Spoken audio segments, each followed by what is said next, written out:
Good morning, everyone, and welcome to the workshop meeting of the Village of Ruidoso Council. It's Tuesday, July the 6th, 8 a.m. If you'll join me for a moment of silence, and then we'll do the Pledge of Allegiance.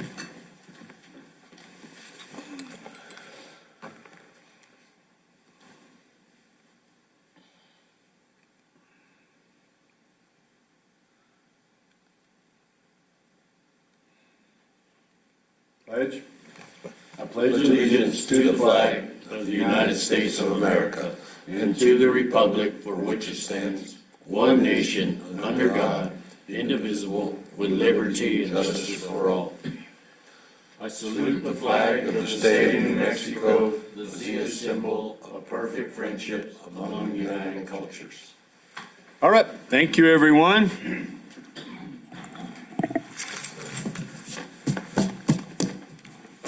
Roll call, please, Mr. Sena. Mayor Crawford. Here. Councilor Salas. Here. Councilor Letterman. Councilor Eby. Here.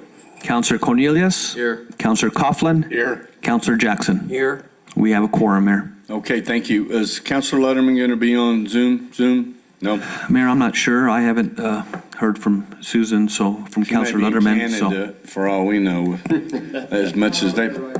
Okay. All right, we'll move forward with our agenda items. Proposed agenda items is item number 1 is discussion on resolution 2021-29, a resolution of commitment of funding from the New Mexico Department of Transportation municipal arterial program MAP in fiscal year 2021-2022 in the amount of $300,300 and approval of Municipal Arterial Program Cooperative Agreement Control Number HW2L200551 for drainage improvements to all streets and any necessary pavement rehabilitation improvements and miscellaneous needed to various streets in the project area. Yes, sir. Good morning, Mayor. They kind of moved you back, didn't they? You move it forward? Yeah, can you? Can you move it forward, Jeff?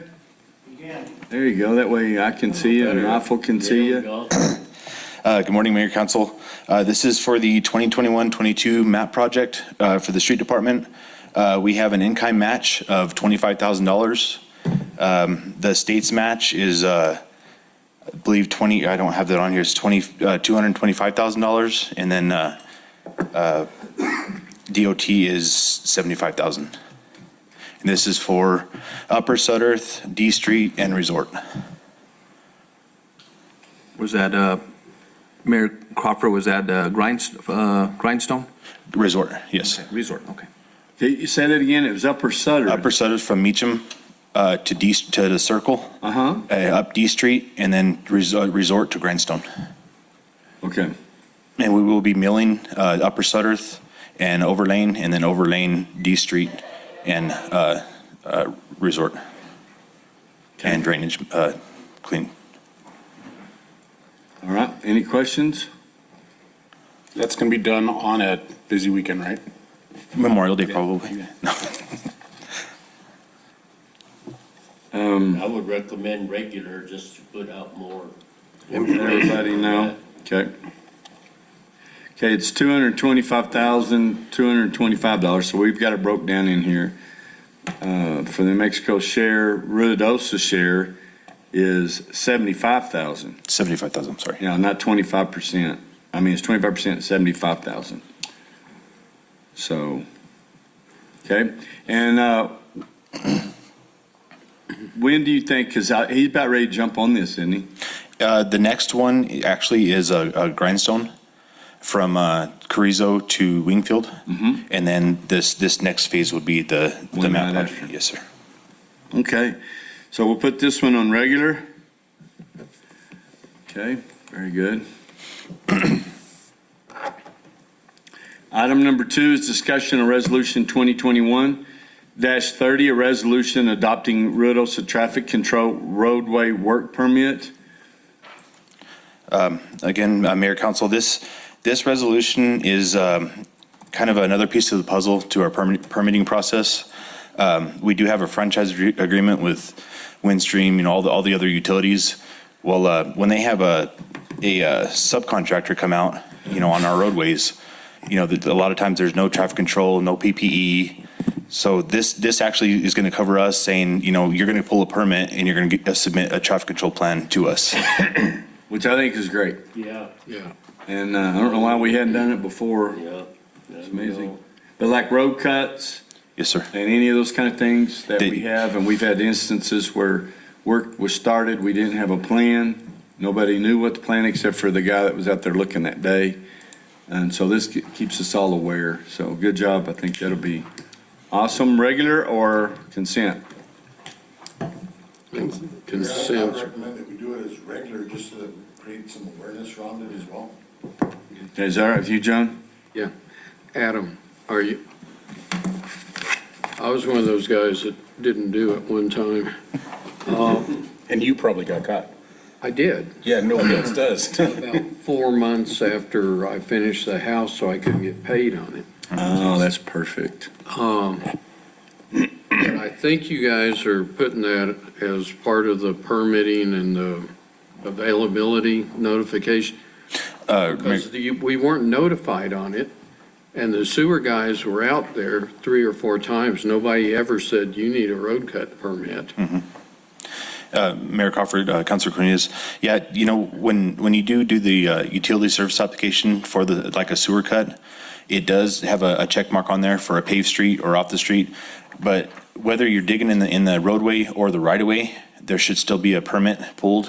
Absolutely. That way, if the bar ditch needs to be cleaned out after the contractor's there, and then the for instance, this instance, make sure there's traffic control set up and, everybody's. That's not all that expensive, it's just, we need good notification and Yes, let people know. yes. Right. And are we gonna check compactions? We're not now. I talked, Obviously. I talked to, escapes me, our guy, our street Josh. guy. Josh, yeah. Josh, and, because we were trying to figure out how much on these, and then we go back and we lay it down, and then we'll tamp it down or whatever, but it doesn't take long. That pavement's already sunk down and you got a bump there. Mayor Crawford, one of the, if we were going to test compactions, we'd have to hire an outside company to Okay. come in and test them.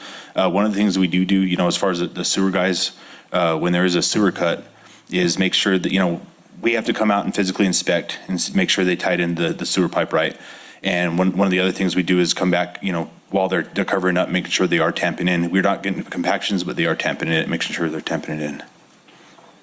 Yeah, Adam, I don't know if it works for you guys, but what we're doing is we bed the pipe in with some sand or good dirt and then backfill with gravel. It's compacted. Yes. And it doesn't cost, gravel costs more than dirt, but you don't have to compact it, so you come out even or ahead, and that might be a way you could. I agree. Maybe we can, just tell the contractors, if you're in the roadway, you need their native material cannot go back in the ditch. It's got to be base course. Well, I'm not even, base course has to be compacted, I'm talking about washed gravel. The issue I have with washed gravel is a lot of times, if you put all washed gravel in there, over time, the water will wash in there and erode the everything around it, and it'll start caving in. I got a driveway that looks that way. So, regular, but I'm glad we're doing this. Thank you. Yeah. Is that all for you? Just 2 deals? I think I got one more, but it's the done list. It's down the list. Okay, well, if we could rearrange it where these guys are all in line. Bertha had been doing a good job on that one. Item number 3, discussion on agreement with Zach Crook, LLC, for professional services as general counsel for the Village of Redosa. Do y'all know who that is? Mayor Crawford, members of the council, this is the annual review for the legal services by Zachary J. Cook, attorney at law. And it'll be, once again, he has his fees have remained the same from last year, and if there's any questions, we can discuss further. Any We questions? need to discuss this in executive session. That's where I Okay. was gonna ask. Okay. We could have it in Sure. executive. So does this need to be on the regular items now? Or, I mean, we'll put it on regular items and then have it listed on, okay, We can, yes, sir. We actually have executive session right, today, today. okay. So we'll put it on We're regular. talking about moving it now? No, well, it will have a closed session and it's already on there for today on personnel matters. Is that where it's Oh, at? okay. Well, does this fall under personnel matters? Or will it fall under attorney-client privilege? What does it These are fall under? contracts. These This not is a contract, so it's not an appointment. Contract negotiations or Yeah. either one, because he is an appointed official. Position. So, Or put it on consent so we can sneak it through. Gosh.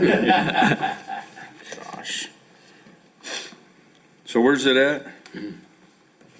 I don't see, it. I'm just not sure what it falls Well, under. that's what I'm looking at. What category does it fall under? It's not personnel matters pertaining, subject, attorney-client privilege pertaining No. threatened or pending litigation. That's not it.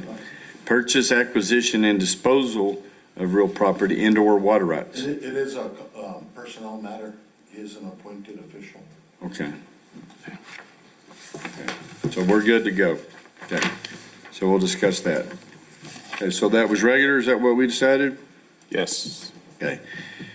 Number 4, discussion on change order number 7 with White Sands Construction for Village Hall addition.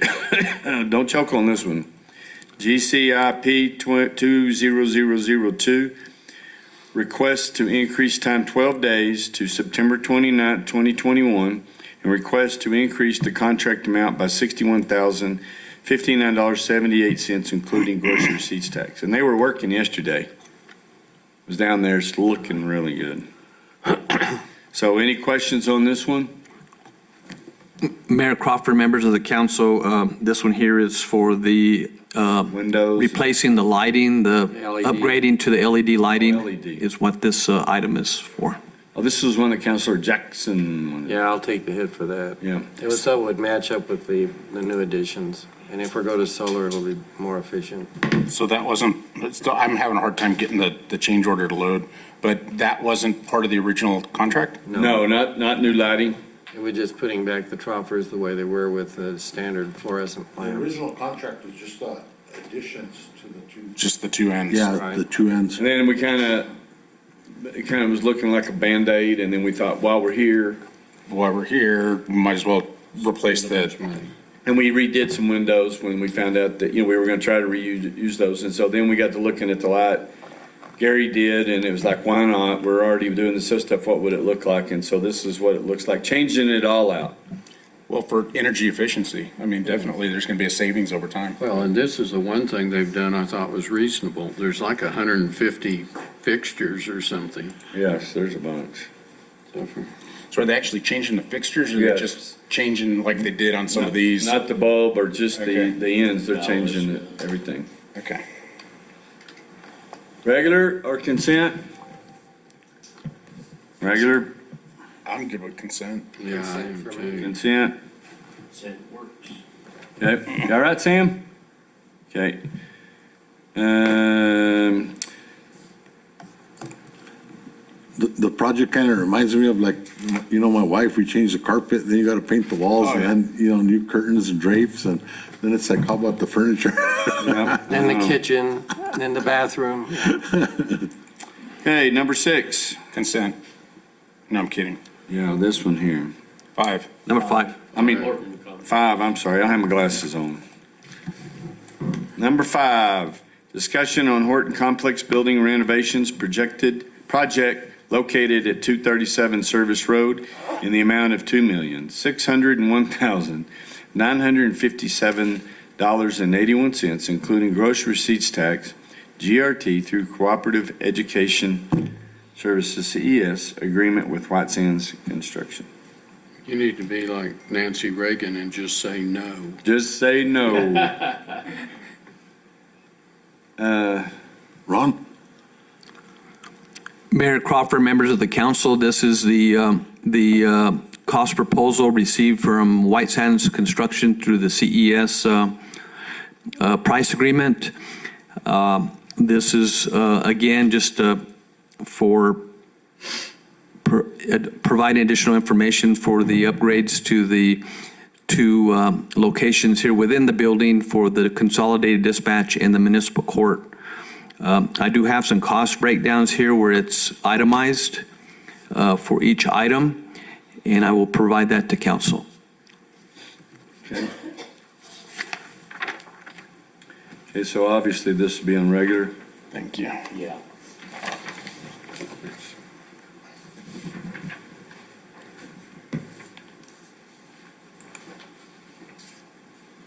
But Thank you, sir. Okay. Regular, so we will discuss this in the council meeting. yeah, well, I mean, if you want to go ahead and talk about options that you talked about this morning, but, you know, it'll still need to be on the agenda for next week, but, yeah, I mean, you're welcome to bring it up. I mean, I kind of liked it. When we talked about it the other day, this is sort of outrageous. And we don't have that much money, and we kind of thought maybe you could spend it better somewhere else, but we've got to get a court. Yep. And Tim and Ron are going to talk to Judge Bryant and Judge Potter. Judge Potter's in agreement. We got to see if he can use some of the district court facilities in the new building.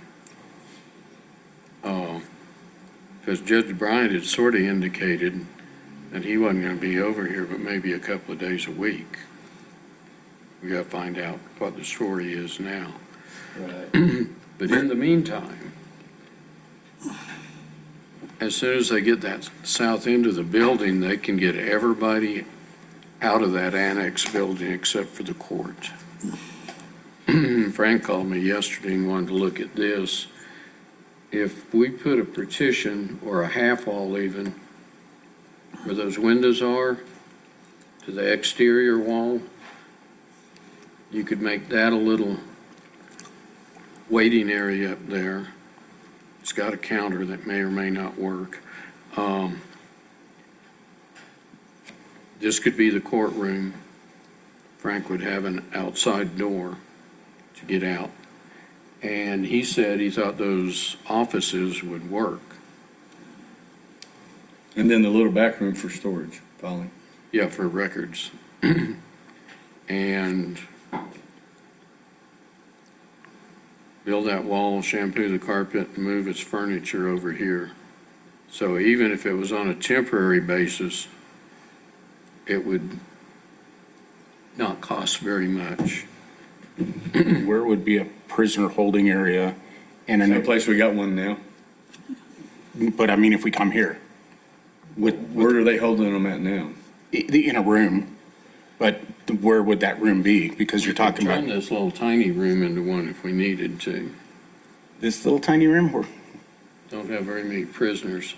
I'm not sure. Mayor, how you know, often part of our discussion last week with Judge Potter is that, you know, his intention is to actually do more online arraignments and things of that nature. And, you know, he's wanting to go to more of, you know, that type of a process. We did, Ron and I did, and the chief, we had a visit with the Judge Bryant real quick last week, and he is interested in having that conversation as well. You know, the design on the you know, magistrate court was built with the intention of actually expanding it, and you know, so he is interested in having that conversation. Right now, they're having difficulties, I think, with increased cost as well. And, you know, they're supposed to be putting that project out to bid now in July, and, you know, they sent Ron an email last week that they're only in schematic design still. So they still haven't even done the plans and specs for the building. They're way behind. And we're supposed to have a discussion with them pretty soon. Yep. We called Judge Bryant to try to get with them. And Mayor Crawford, members of the council, as Manager Dodge mentioned, we did have a conversation with Judge Bryant, and he was open to the village, having an actual judicial complex there with additional for the municipal court. Also, there's going to be two trial courtrooms within the building that they're proposing, and possibly the village could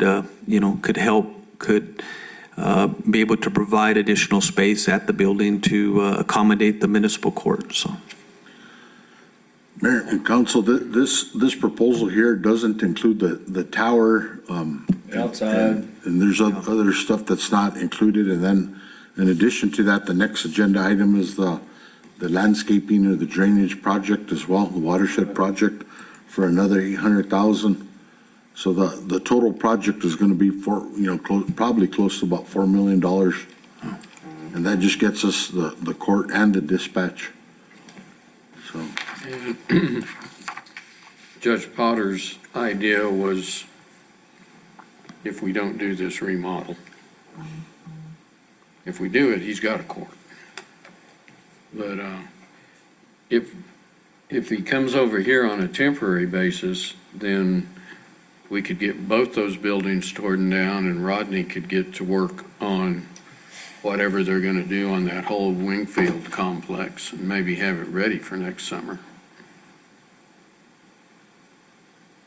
Because we're supposed to be back over in regular council chambers at the end of September or first part of October. They keep change orders, but it's getting close.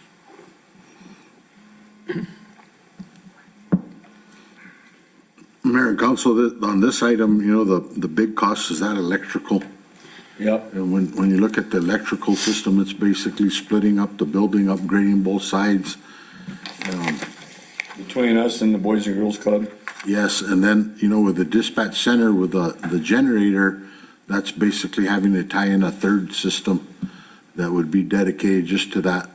So, when, that's where this big cost is at. That's that $772,000 line item there. That's what really pushed it up.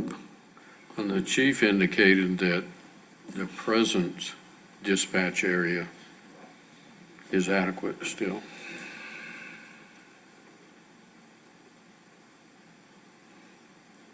This Horton complex has changed so many times, to be honest with you, I'm not even sure what the plan is moving forward. Because we were going to move Village Hall here, and now we're not going to move Village Hall here. So now what I'm hearing is it's dispatch in the court and nothing else. So The entryway. well, yeah, but I mean, what is all of that into the building? Is that all, So we're we're putting money into spending something that's going to sit? 2.6 million to get dispatch in the court. Yeah. And upgraded the system for future expansion. Yeah. Yeah. But this proposal includes going through the rest of the building, the entire building? No, not to rehab the rest of the building. Not finish it out, but just get electrical service. Wow. That's what we all thought. So even without the electrical, we're still at 1.8 or 9. And that doesn't include the exterior of the property? Because I've forgotten where that's at in the bid anymore. This front part, it does. That entryway covered, right? But the whole face of the building. I don't think it included the whole face, did it? It may have. Did they include those little parapets and stuff? I think so. I think it dressed up the rest of of it, and I can't remember which, the gate and some of the other work is in one of the two bids. I can't remember where. But, Something about exterior stone veneer at 2 entrance canopies? As we've gone from that exterior design, where we talked about the walk and then building it up. So I will tell you, the electrical, you know, this building, they needed, back when the schools had it, they needed power to one area, so they tap from here and tap from there, and you got so much crisscross, and like power in the gym comes out of like 4 different, maybe even 5 different panels. You just got to start walking around the building and know where they're all at and start looking for a trip breaker. That's going to be if they're going to get the whole thing upgraded and up to code and up to snuff and everything, man, I can't even imagine. Well, when you come up with your half, we'll talk about it. I'm fine. It works great for us, but even just the, you know, the whole building is going to have to be shut down for a period of time to be able to accommodate that. Yep.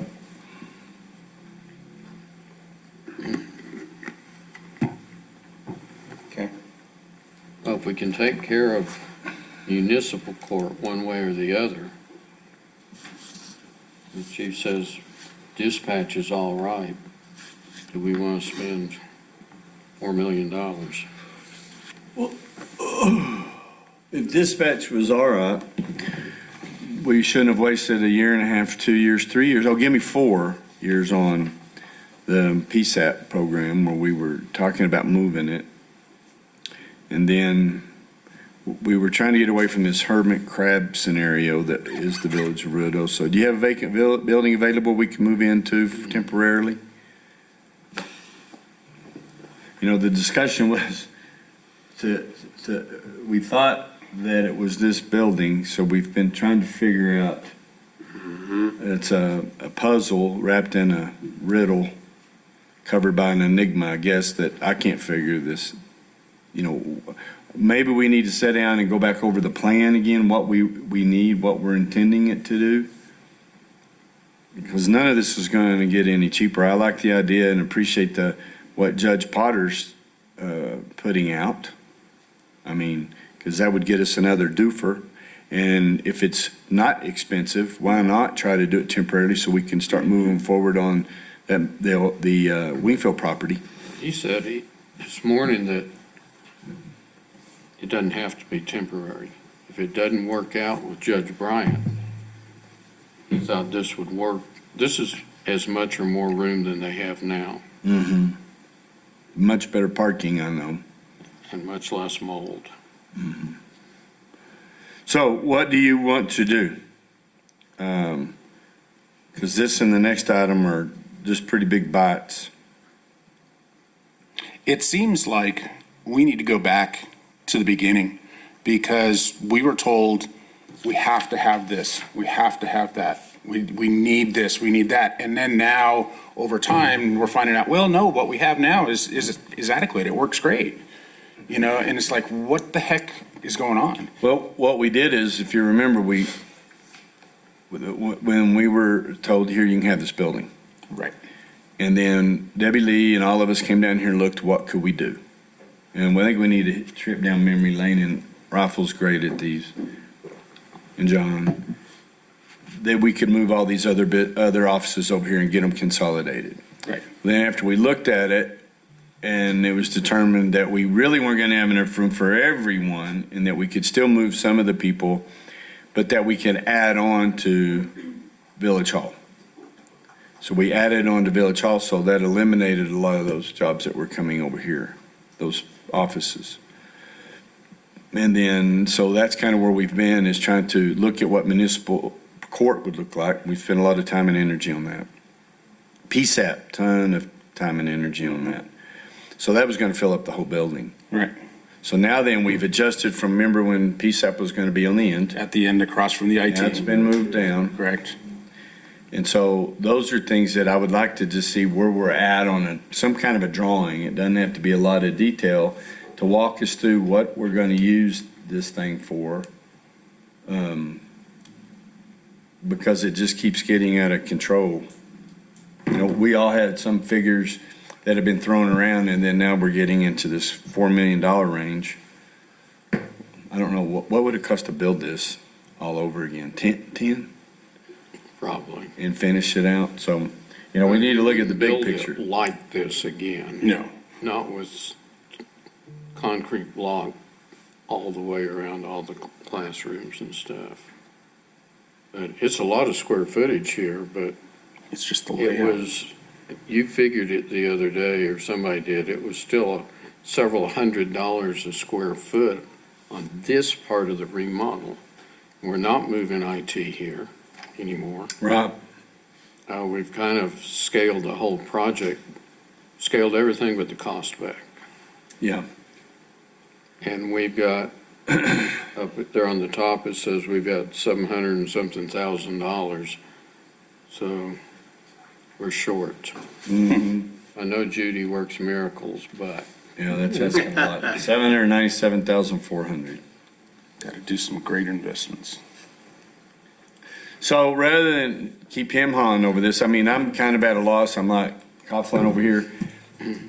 We've lost direction. So is it possible to get just a schematic showing us where we're talking about putting, what we're talking about doing, and then we can discuss what Potter, and then answer all the questions that we need to. I think you just found out about this yesterday from Potter. yeah. And he was he was at the meeting the other day when we, Yeah, when this was unveiled. and he was just working for alternatives on the courtroom since this was so much money. And either one of he's okay with sharing with Judge Bryant or doing this. And he said this would work fine. He said it would work fine permanently if that's what we needed to do. But see, this doesn't address some of those concerns that came to us originally about the judge having a separate entrance, the judge having a separate restroom facility. You know, there's all those security concerns that were being addressed initially that this was supposed to take care of. And Judge Potter's using this as even a permanent courtroom doesn't address some of those things. And then what happens when we get the next judge in that says, wait a minute, this is not a safe situation here? Then we're back to the drawing board. Well, we'll have to, the bathrooms down there, we'll have to set up some bulletproof glass or whatever at the Annette's station up there. Bathrooms where? They're all the way down the hall, that's bad. Yeah, and that's the public restroom too. Yep. Mayor, There's gonna be no- Yeah, Counselor Coughlin, when you were alternate judge, did you have those same concerns, or? Yes. There were concerns with that building, the way, the layout, because, you know, what happened was we took an existing building and repurposed it at some point. I don't know how long in the past that was made into it. But in order, the back emergency exit for the judge went back where the old jail was, but that's where the water shop guys would sit and have their lunch, and record storage was back in one of those old cells. So it was just this mishmash of stuff that we were doing. But it was strange that while I was, you know, I sat on the bench 6 times, if I needed to use the restroom, I could walk into the restroom and there's somebody there that I just given a fine to or whatever, sentenced to jail, you know, whatever that happened to be. And there was no, you know, for me, it was like, okay, fine, but I can understand, you know, some of the other ones, and the staff there is using the same restrooms. The staff and the judge are using those same restrooms. So, you know, in fact, at one point, there was a sign right in front of the front door, judge parking only. And Judge Rankin got rid of that sign because it's like, you might as well have a blinking. Target, yeah. Yeah, it's like all of a sudden somebody goes, oh yeah, you're gonna find me down the side of the car. And she started parking in a completely different area. But yeah, those are some of the concerns that I had, is to be able to provide some security for the staff there. You know, then we moved over the, that, use the term loosely, security wall that was similar to the one that was over in Village Hall in front of the billing department, with that really strong plexiglass that wobbled, and if you pushed on the wall would go on, and it's like, really, come on, you know, what's this? And they said, well, this helps to protect. So I walked up there and said, okay, so let me go to the other side, and let's suppose that this, this design was a little bit firmer. I reached my arm in through the hole that they had to pass documents back and forth and grabbed the clerk. I go, now what? So there were some definite security issues that were there. And I think that if we're going to move forward to move a court, rebuild a court, to do whatever we're going to do with a court, we need to address those security issues once, if it's going to be a permanent location. Because if we don't, and I'm with you, and I remember these discussions. Something could happen. Remember Aztec? Remember when all that happened, and then it became a critical matter. We were gonna put back in bulletproof glass at Village Hall. Remember all this? Yep. We were considering how we gonna lock these doors, how we're gonna do this, and time softens the memory and the tragedy. And now then, we're back to saving pennies, dimes, nickels, dollars, millions for another doofer. That's what I'm saying. I think we need to take a step back a minute, look at what was the intent, what do we need, what's the purpose? And yeah, it would be nice to tear that building down yesterday and let's get started over. I'd love to be on that path already. But I think we need to look at where we're at because things have been moving very fast. It was a smart decision to add on to Village Hall.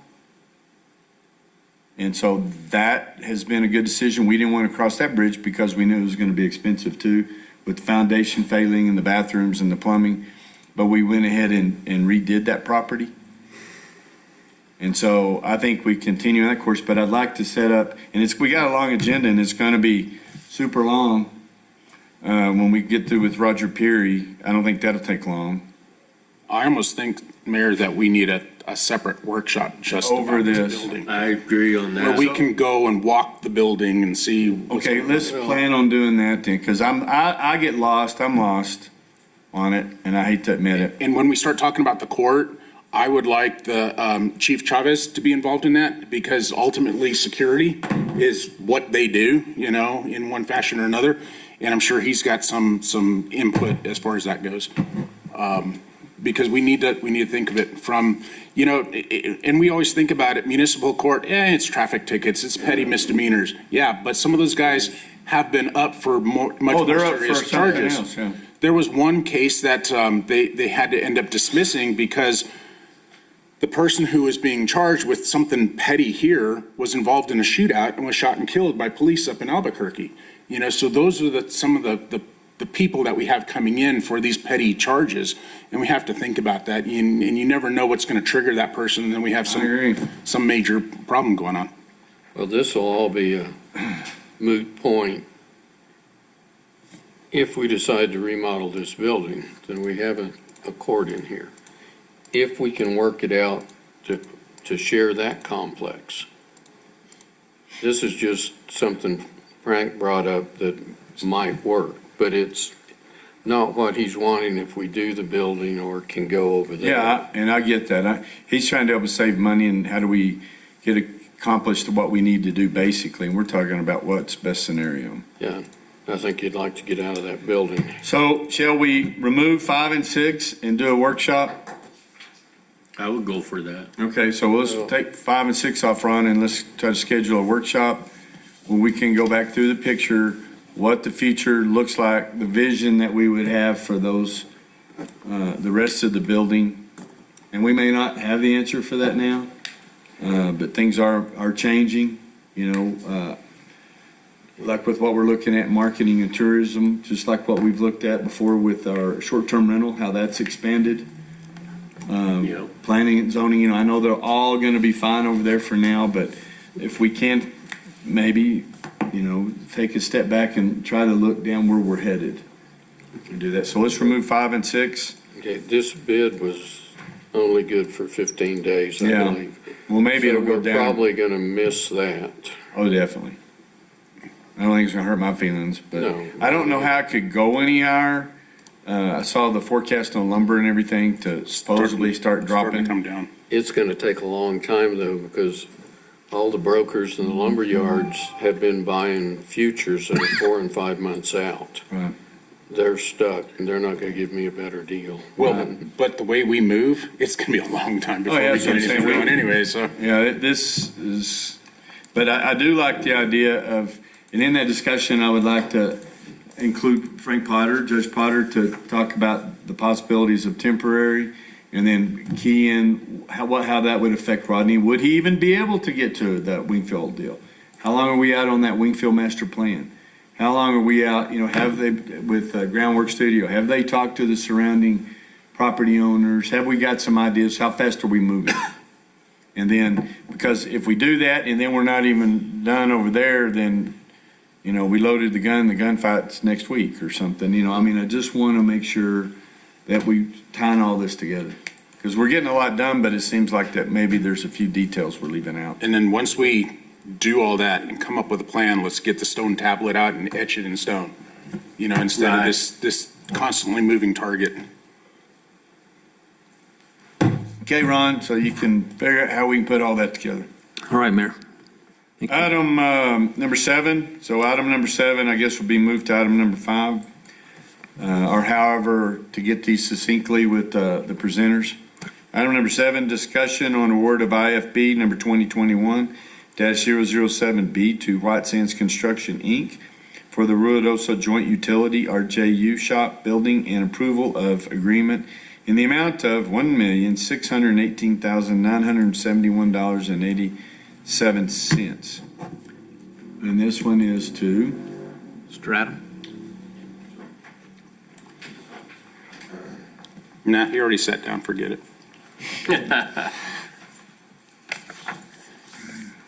Good morning, Mayor Council again. This is the award of the IFB for the RJU shop building. There was one bid, and it is $1,618,971.87, including gross receipts tax. and we've already spent the 186 for the Wilson Company? Yes, for the engineering, yes, sir. So it'll be a total price tag. This is today only, so sign this today for future regret, and so 1,805,000, and this will be the building you want? Yes, sir. The only thing is it's not a complete pull-through, is it? No, we had to do some Modify that on the readjustment. project. Okay, and how much does he have in his account there, Judy? Nothing?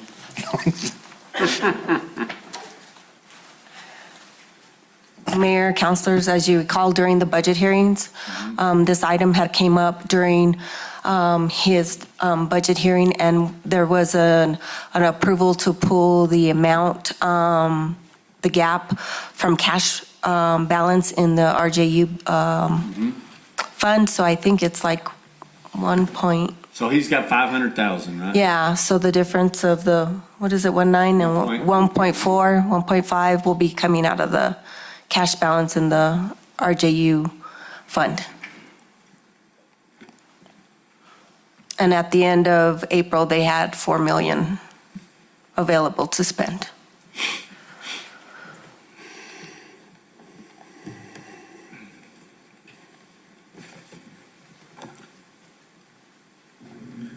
Any questions, or y'all sound like y'all are full of hot dogs this So- morning.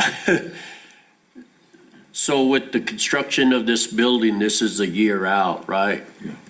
Yes, sir. At least, or, maybe 18 months? I think they had the construction days at 120 days, I believe, and then they asked for an addenda for more days on that, just because of getting material. Okay. Okay. But the price is locked in. I think if within the 15 days, I think the price will be locked in, yes. When's your 15 days up? It started when did we get the IPs? Last week? 13th. Well, We're past it. no, the 13th, it looks like would be the deadline.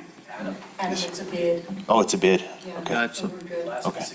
60 days, I'm sorry. so I guess where I'm thinking of, when will you move over to the new building?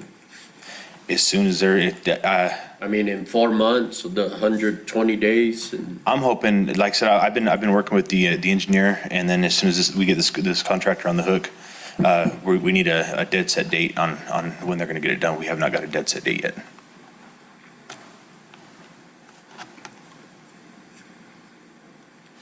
I'm kind of playing in the courts also. I like the idea of the temporary here, but, if we're going to stall, if RUJ is gonna be in that building for another 6 months, let's just say. That we may just have to leave the courts there until we Adam figure has out. an office in the south wing that'll be ready in 2 or 3 weeks. Okay, And forestry. Pretty much everybody but the courts has an office at the new city hall. Council, but the crew though. Yeah, the crews. I mean, Workers. the workers that are still in that building. I mean, if, that's where I was seeing, if it's gonna be 6 months before they move out, Officing out of there. before we could just tear down that building is what I'm looking at. What were they doing during COVID? There's 5 actually offices. I don't know. I just wonder if they could, Not including yours. purchasing building could be, So not including yours or Karina's. And Karina has an office in the new building. Mayor, Counselor, what we can do, once we move back into Village Hall, is Adam would only have 3 guys left that would need offices. We can move them back into where purchasing is working out of right now. And, there's 3 offices that they could accommodate there. And the crews, where are they moved to? That's where they're working out of, right? They're working out of the annex building right now. But they would be able to utilize that facility? Yes, oh, yes. Which facility is it? Warehouse. The warehouse? Yeah. Okay. that's the, purchasing? Yes. Yeah, that's what we were just talking about. But I think, we've got to move forward on this one. in my Right, opinion. I agree. But include all this in the overall picture of the village, what the intent was, where people are going, so we get a feel of how all this is tying back together, because it seems like one of those exploded views of an engine or something and that you see. Put it all back together, and we need to walk through all of this. And then on the contract, we're using that AIA standard format, is that what this Yes, is? And I was just looking at one of the areas, liquidated damages, I think it was. Well, mine was blank. Let me see, where is it? When I read it earlier, I'm trying to find that where it's at. It's on page 3, Page 4.5, down near the bottom, liquidated damages, if any, and it's blank. Yeah, all those are blank, and I was just wondering, will we have an addendum? Because it's just got a place for the mayor to sign it. And I just want to see. There's a lot of blanks. Yeah, and so we'll need those filled in. Okay. And then I was looking for the proposed terms. You said 180 days. Did anybody find that? 'Cause I don't remember reading it, and I was just trying to peruse back through it. Mayor, I believe the first one was 120 days, and then there was an addenda for 180.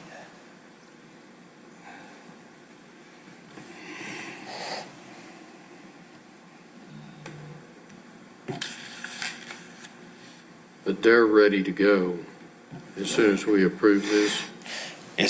From what White Sands from what White Sands is talking, they're ready to, that's one of the questions we asked is, do you have enough crew? Do you have, they got a lot going on, so they seem that they would be ready to go. Well, they may have one less.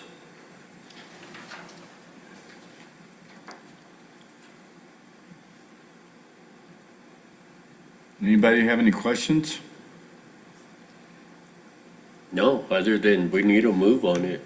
We need to get it started. And, Well, what about the blanks on the contract? That's, well, yeah, get those filled out. Yeah. We're approving it in a week or in 5 Next week, days. yeah. So when it's presented to us next, It our needs to next have, meeting, have all that filled in. liquidated damages section, Okay. the insurance requirements, and I know that we're doing that with White Sands now on the bond issues and insurance requirements. Are we still good on their amounts? Since Yes. we're putting so much money with them, so many Yeah, jobs? they're still good. Mayor Crawford, members of the council, on the section 1 IFB scope of work, the project has an expected duration of 270 days from the notice to proceed, so that's listed on that. Thank you, Ron. Where are you at, Ron? It was on your document before. Which document? On the bid report. Bid report. Yes. Which one am I on now? I think those numbers need to be worked into the original agreement. We don't need an addendum. You're only yeah. entering into an original agreement, so. we need to It's, get I'm on the, I see it on the bid report right here. It's right in front of me in bold, black, 270 days Yes. from notice to proceed. So notice to proceed would theoretically be next week. Yes, sir. Contractors, 7,500 square feet.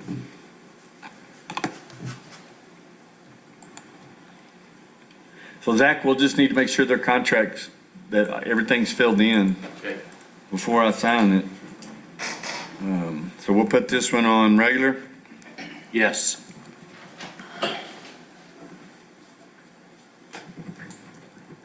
So, okay. Wilson going to be handling inspections on it? Council Cornelius, yes, they will do, I think they're on there for 2 days a week for inspections.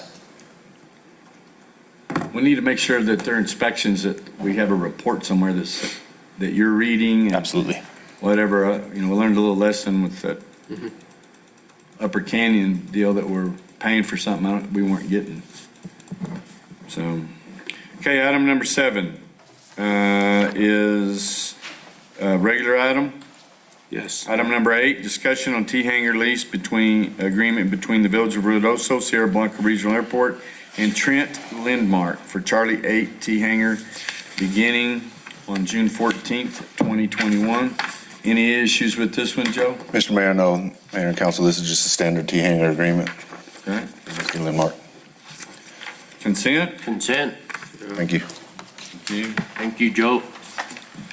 Item number 9, discussion of creation of an RFP to solicit offers for the purchase or to solicit applications for qualified grantees for the purpose of selling or development of Village of Ruidoso-owned properties to benefit affordable housing program. Sam? Good morning, Mayor and Council. This document is just the draft scope of work. So if you all have any additions that you'd like to add to it, we can do that prior to us plugging it into an RFP.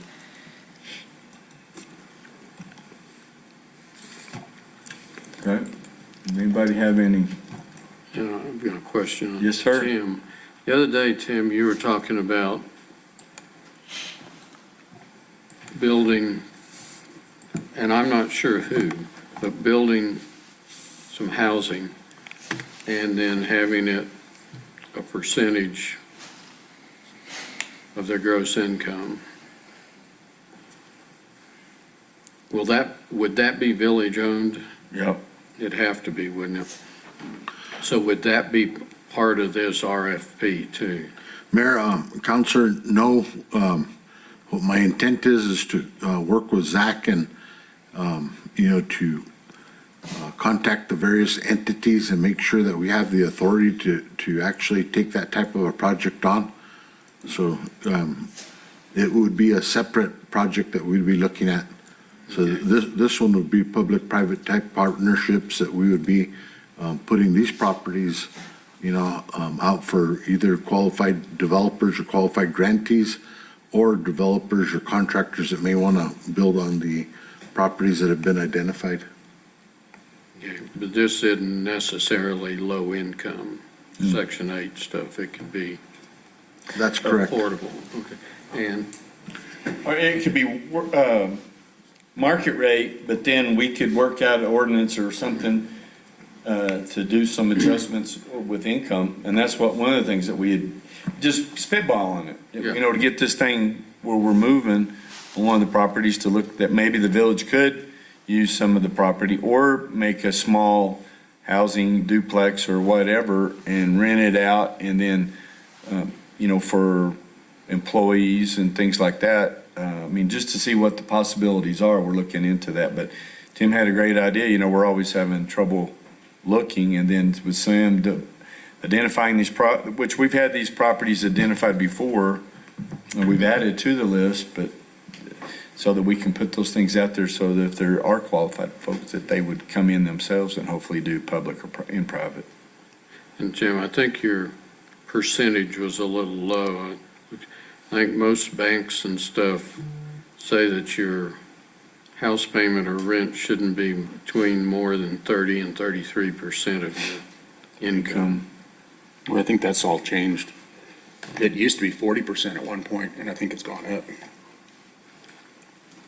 Because who's making, $150,000 a year? And we're still selling We're 450. talking about how to. Other than the mayor, that mayor's salary. That mayor's salary, ooh. Yeah, I was just using that as Counselor Cornelius, I was just using that as a concept. Yeah. I think we would need to be able to, have, a professional say, this is the percentage that it should be. And then that way it's not, considered anti-donation, it's some type of income-based. Right. But my intent is to work with Zach and Judy probably in the next couple of days to, put together a good letter that we could send to the various entities and see if we can even embark on that type of enterprise. Nothing in statute talk gives us that authority to do it, but nothing prohibits us either. So it's going to be a creative process that we have to look at. In other communities we looked at, I'm talking to some people out of Lubbock that are building over on that Buddy Holly area, that $150 million complex, got a big restaurant. United Groceries just put the restaurant, and what the city did was they owned the property. They just sat there. And they went out and put in a private, worked with a public committee of people that were appointed, and they helped attract, the city did, of Lubbock investors. They had a private donor, $27 million that just came out of nowhere, and they've put in the money. Now they're still needing another 50 to complete it, but they've already almost got it done. And the restaurants and all the conventions and all the things that they're bringing in to that. But that's what they did, is they identified their properties, and then they went out and started figuring out a way to attract attention. And so when I've been talking to them, they're saying, this would be a great area. And the city still owns the dirt. City still owns the property. Well, that's kind of how we have to do dormitories for college in New Mexico now. The college just can't. They can't own them. Yeah. But an investor can build a building on college property. It's kind of like the deal out here. It reverts back to us in 30 years. Yep. So, but that lets the developers get in Right. lower upfront money. So, yeah, maybe we could do something like that. Okay. All right, so we're going to definitely have this one on. So do we know all these properties? I know the one out in Lincoln, there's two areas of that property that are leased out, but are the rest of them just all vacant land? Completely vacant, no lift stations, no pumps? No and anything tanks, like that? nothing. Okay. Because some of these aren't really going to have, they're not going to be buildable. No. I mean, the one is less than 1/10 of an acre, the one is 1/10 of an acre. Those are probably going to be things that maybe a neighbor wants to increase the size of their property. Well, it's something that nobody could sell, didn't want to pay taxes on some of them, they gave them to us. Yeah. We took them So they're beautiful. over the years. What happened to the one on the corner of Royal and Kansas City? Do you remember, Eric? We worked collectively together. Sorry, that was Well, I something figured that Brad, somebody wanted I think it. Bradford was here when that happened. At that time, it's just, we felt everyone was too busy to deal with the vacation process of that area, but that area would be a buildable lot. It's a large right-of-way, excessively large. There's a That, road and a lot. yes. Now, where's Royal? How come That's you didn't do through that from one? the Thought we had four-way talked- stop on Cree Meadows thought we to had talked about Coal leaving that Road. one on there.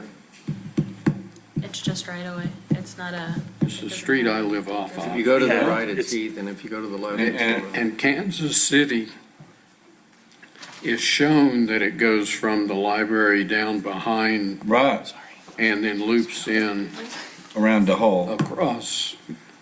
Well, no, it loops into Royal. Oh, that end. Yeah, and there's a lot right on the corner that's pretty nice.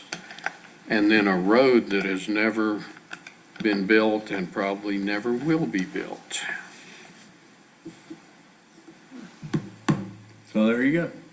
That was a good one. Royal's the bypass when they do the bridge Yeah. repaving. But I think we need to clean up that list and like take off the unbuildable lots and then, include it in the rest of them in the RFP. Okay. It doesn't make sense to put like a 10th acre, maybe we can contact those adjacent property owners and see if they're interested in, purchasing it for a reasonable price and then putting it back into a housing trust or whatnot. Okay. All right. Item number 10 is discussion on cooperative grant agreement number 22-418-3002-31 with the State of New Mexico Tourism Department to provide a coordinated effort to stimulate tourism activities. Yes, ma'am. The New Mexico Tourism Department reached out and have offered to enter into a cooperative agreement. What we would be using is our brand with the New Mexico True brand to leverage tourism dollars from the state. So they would contribute $100,000 and then we'd match with $100,000. So it just gives us a stretch of our budget, being able to work together. And the last page of the agreement details what the money will be spent on. Roger tax approved, right? Not yet. Not yet. So we already have our marketing budget set. So out of that 400,000, 100,000 of it would be to work with the New Mexico True.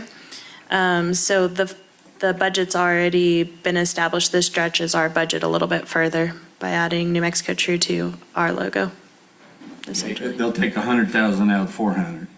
Right. So it gives us more. And we looked at this because of some of the language in here says they will own access, they will own rights, they own all that stuff. And so we're aware of that and the time when we have to apply for reimbursement, because this is all reimbursement.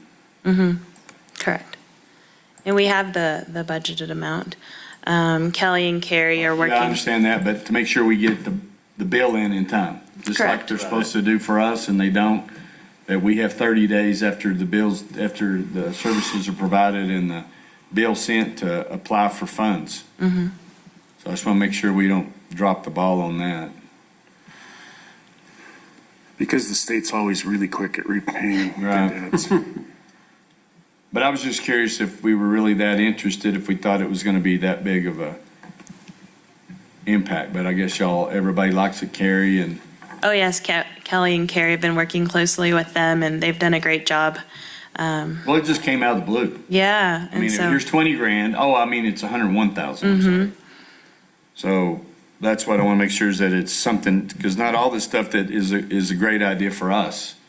And that's what I've been hearing out of them. Why do we have them here? They're just copying our information. We don't want to put their logo on our logo. We've rebranded. We spent time, money rebranding our identity.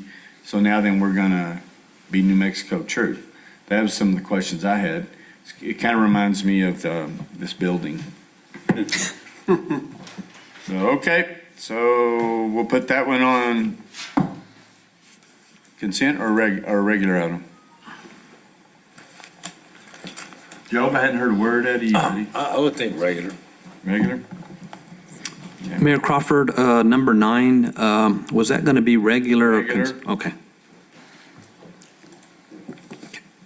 Thank you. Discussion on cannabis survey questions.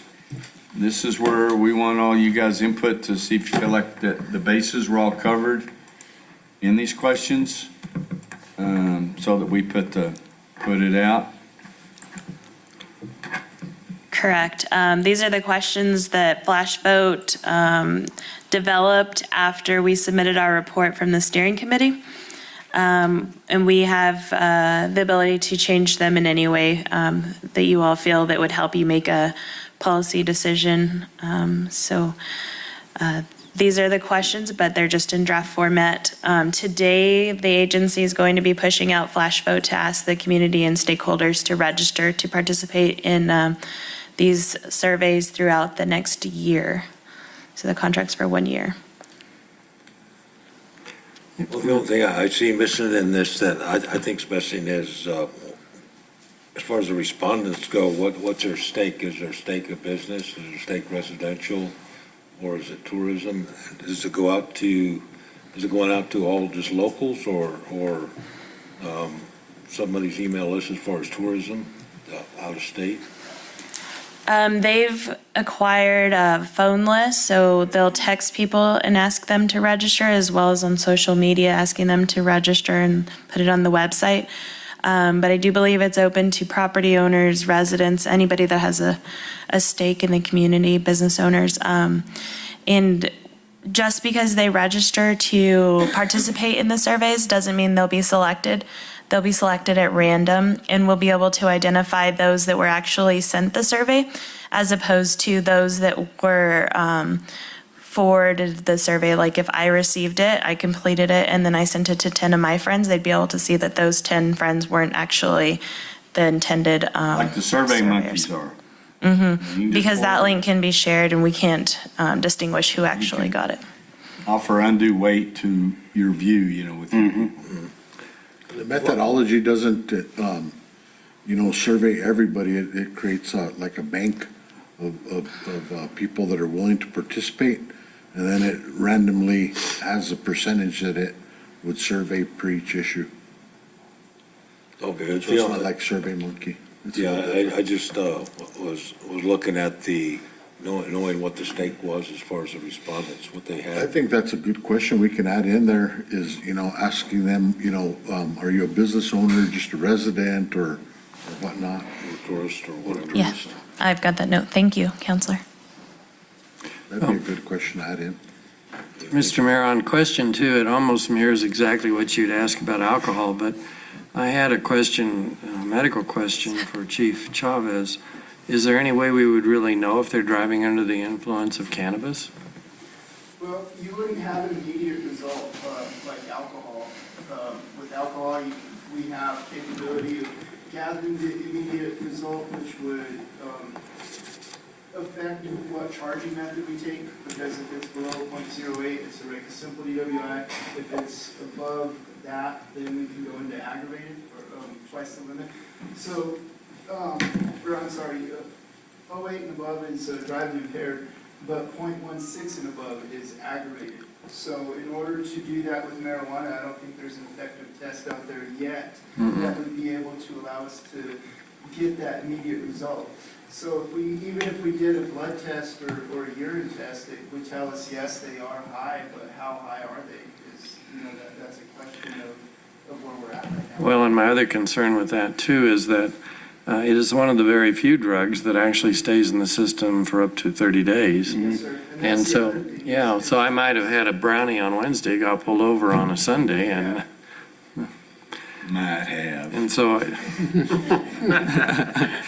I never inhale. The other brownies. The other question I had as a follow-up or segue to that, should that even really be in there? I think it just raises a lot of questions to the public about what that means. I mean, people will drive under the influence. Well, people will drive under the influence of virtually anything. So does it even need to be in there? There's nothing you can do about it. That's the point, I think. Yeah. Well, but it does say that it's one of their biggest concerns. I mean, that would be, to be honest with you, that's one of my concerns. I think this whole thing came out much faster than the technology. And I think they did that by design. Tim and Joe and myself went to the Cannabis Conference Tuesday and Wednesday, and it is all about how to open it. We had an officer, and he was actually from the Downs, that voiced a lot of these same concerns, putting the cart before the horse. And Maestas, and, they, basically, y'all figure it out, municipalities, y'all work it out, but hey, isn't it great, it's legal. That kind of deal. And so they're leaving all these details to us, but, they made it clear that we couldn't keep it out of the communities, that state law supersedes our ability, so you have to require certain ordinances, the things that we talked about. But like Red River, their council banned it from the city limit, the village limits. And when I was talking to the mayor, she says, I know that won't hold up. We're going to have to redo it, to address it. You just can't say you're not coming in. But what do you do with, okay, I'm concerned they're going to be walking down the street smoking pot, and we've got families and kids that are down there. What are you going to do about it? What are you going to do, police officer? You going to arrest me? Because that's what they said, it's like open container. You don't see people walking down the street drinking beer. Bull crap.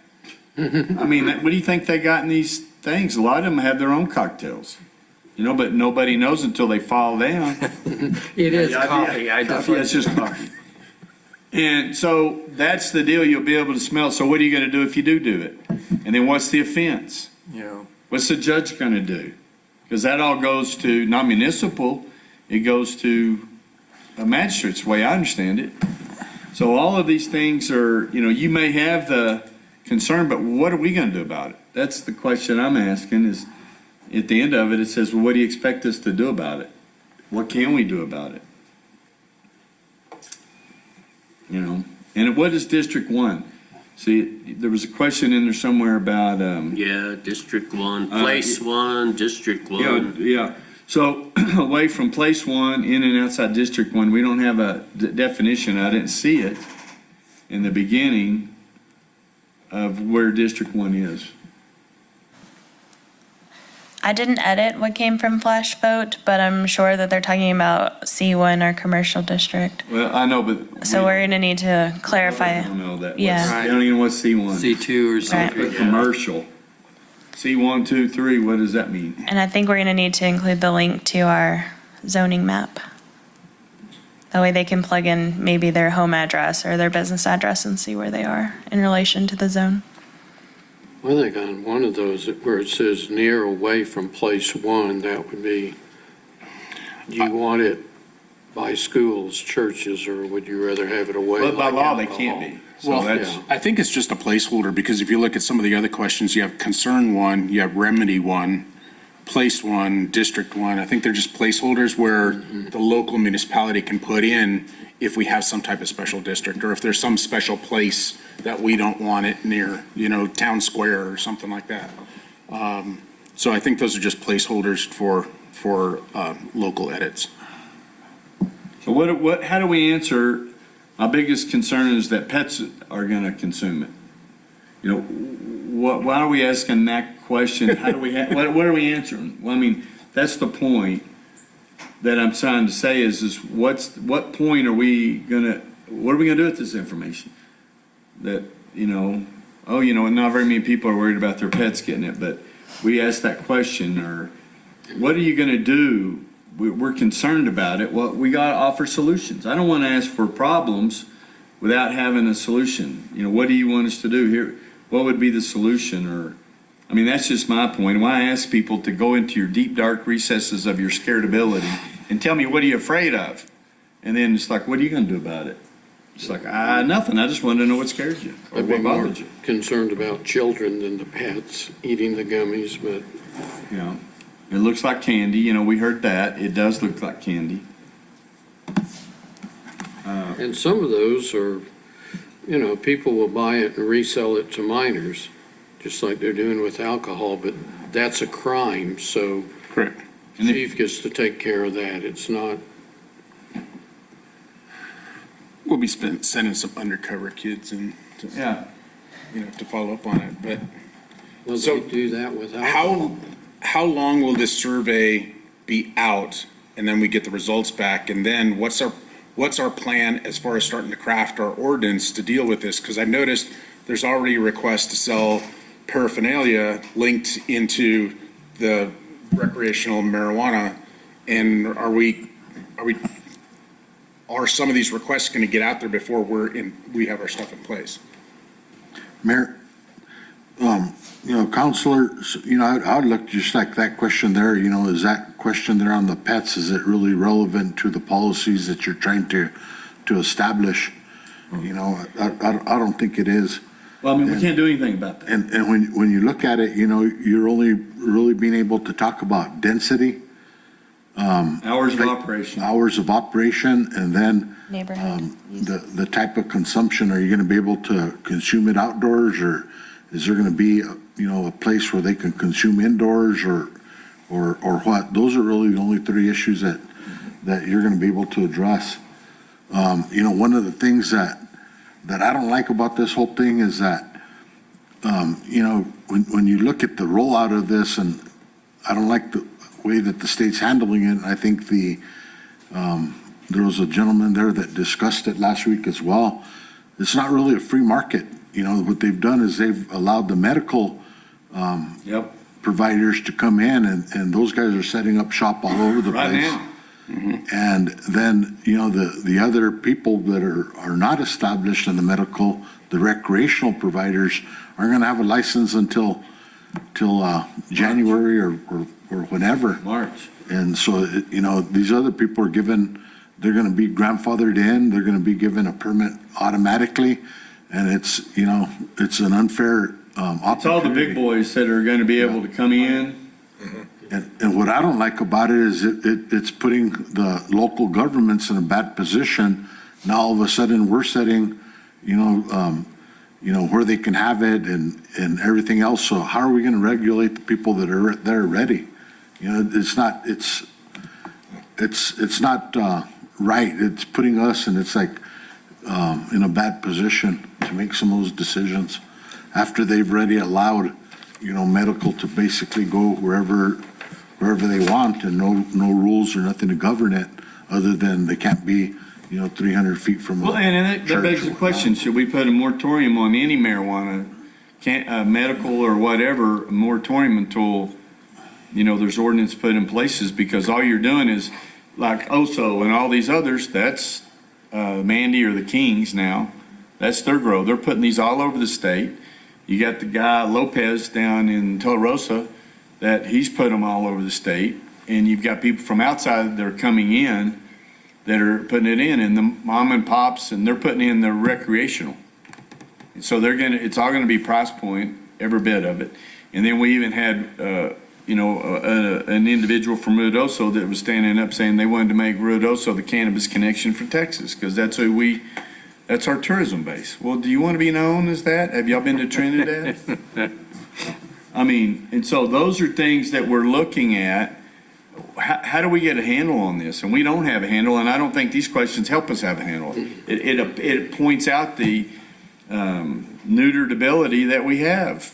These are concerns and they're frightening, but this is what we're going to have to deal with. Ours is exactly what he said.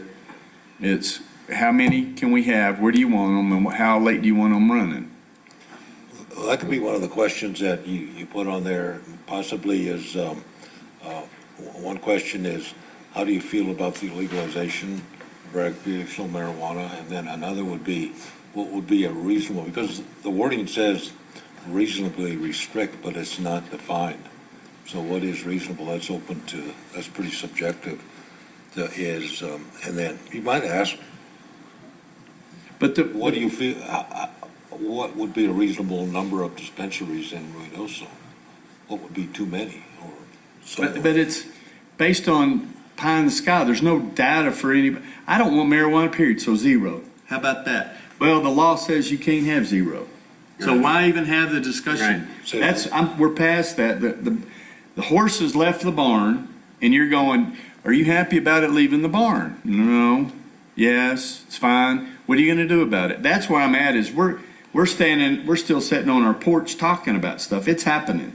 We need to get aggressive and figure out what are we going to do. And these questions don't give me the information.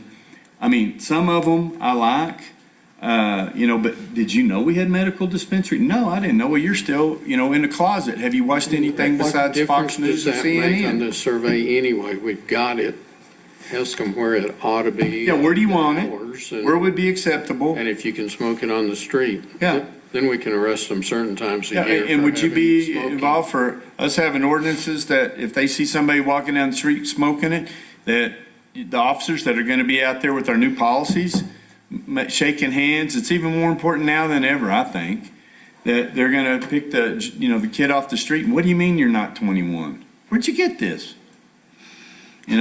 Mayor, I just think that there needs, maybe be a question that, should the village place a moratorium on medical until the licensing and regulation figures out the rest of the process so that there's a fair playing ground for a free market. Can we do that? Yeah. We can. Albuquerque did. Oh, okay. Yeah, Albuquerque did and none downtown. Because here's what I see, okay? Go into Walgreens. They have the pharmacist selling the prescription stuff behind the counter, but they have over-the-counter stuff. these medical marijuana dispensaries, here's the behind the counter and here's the stuff over the counter. So they're going to quickly transition and have a separate line. If you want recreational stuff, come in, do this, but then here's the line, and they're going to try and capture that market. Every bit of it. And, the ones in Colorado and stuff that I went in, they had security everywhere. And, they were only limiting so many people coming in at a time. I was talking to people there that in Nevada, it's just like you're walking in, how many people can you get in there? And then you're only supposed to buy 2 ounces, and they're just going from store to store to store. And so that's the issue is how do you even police it? How do you guarantee it? You don't until the person can't walk up there anymore. But we do have, the rules if they're going store to store to store, and when a chief's guy stops them, Then no. then we You're in possession of a pound. Well, and is there anything to prevent delivery service? Nope. Because I know that for a while there, a few years ago, there were companies that were delivering, even though they didn't have a shop in that area, they were delivering to that area that cut down on your overhead. Now that we're going to be allowing alcohol delivery, what's next? So that's something that we need to specify in our ordinances. That it's got to be a brick and mortar, and we got to do that stuff. But I think we need to get working on those ordinances, PDQ. Yep. Because we're going to get bit in the butt by taking time. I think if we put this out, how fast do we get the information back? Pretty quick? It just depends how long we want to leave it open for. And then we could, because the ordinance would, about putting a moratorium almost should be, we do it, and then they say, do you agree with it? Yeah, personally, By the time we come out and do it, I think it's. Personally, these questions don't. Yeah. I'm looking at some of them and it's just people's opinions. And that's what you're going to get is opinions, and, everybody's got one. But it's not necessarily anything that's specific that's going to help us to craft things. If we start the ordinance process, then we have public hearings and people can come in at that point and give their opinions for it. So Can that moratorium be done by resolution, or has to be done by ordinance? I think by ordinance. Exactly. Yeah, I would, To have the force of law. a resolution is a formal action by the governing body. A moratorium, an ordinance is law, so what would it have to be, Zach? Ordinance or resolution? I think a moratorium could be passed, a formal action. It wouldn't be enforceable, but Well, and the people that would be open them would know that. Well, You know what I'm saying? They would know it's not enforceable, a resolution, so they would still go ahead and push the envelope to where we would have to let them open up. but basically, we wouldn't be signing off on the zoning permits. correct. So if we do a resolution, then basically what we're directing is planning and zoning not to issue any more permits for There you go. medical marijuana. see, I'd be in favor of doing that right now. I don't think we need to wait for the survey results. I agree with that. And then, once we see the questions, and then it's like, do you agree with why we're doing it? Yeah, And we put the narrative out. I think that we should just go ahead and take action right now, and if that's, something that, just say would stem the flow right now, or at least put a halt to it to where, until we get some of the ducks in a row and get some, especially the reasonable defined by the state, because that just leaves a hole. Because right now, anybody that has $1,500 is going to get a license, what they say. So I would be in favor of drafting a resolution in that Put it on the direction. agenda next week. Yes. Did you say that the ones that have medical can do recreational now? No. No, Okay. they're No. first in line. They're grandfathered in, so they automatically will be able to do Able recreation. at that location? The difference would be in the collection of taxes for recreational, be They gotta keep medical, the which two is businesses non-taxed. separate. Yep. And I imagine they'll have to be buzzed in, and they're going to have separated in some way. And But I think the pharmacy analogy's right on. yes, it's the same as. And the other question I had is, the Cannabis Control Board is really in its infancy, isn't it? Yeah, they're just now appointing them. I mean, they really even haven't formulated their own licensing requirements. None. Don't worry, we got we got a year. But that's the problem that I'm kind of trying to point out here is that, the medical people, the people that are already in it, if, no matter where they're from, Colorado or whatever, Right. can come in, they can apply for a medical license, they can buy a property, they can get set up. But then they're guaranteed a recreational license, but all the people that get into the recreational side of it, Are being held they don't back. even know what the regulations But are. look at it, okay, we're already here, and then you guys decide, okay, we're gonna limit recreational marijuana to this district. It's not gonna affect these guys. They're already there. So they are dictating where the market's gonna be, where the location's gonna be and all that. That's why I think this moratorium needs to go now, and then we stop our planning and zoning, and all these people that are looking and talking about it right now, they're gonna explode because it's those people that are pushing this, that we need to let them know that, the reasons why is that we need more control. The public needs to be able to answer, responsive to these guys' questions. But under recreational, can we limit which districts that they are able to sell? Yes. So just because they have a medical marijuana dispensary right now, if our ordinance says, nope, you can't sell in that district, they can continue in a medical marijuana fashion. Not the way the piece of Says it's legislation, from my grandfathered. understanding, it says that they cannot, any medical dispensary right now that's established cannot be denied the ability to upgrade, let's say, to a recreational.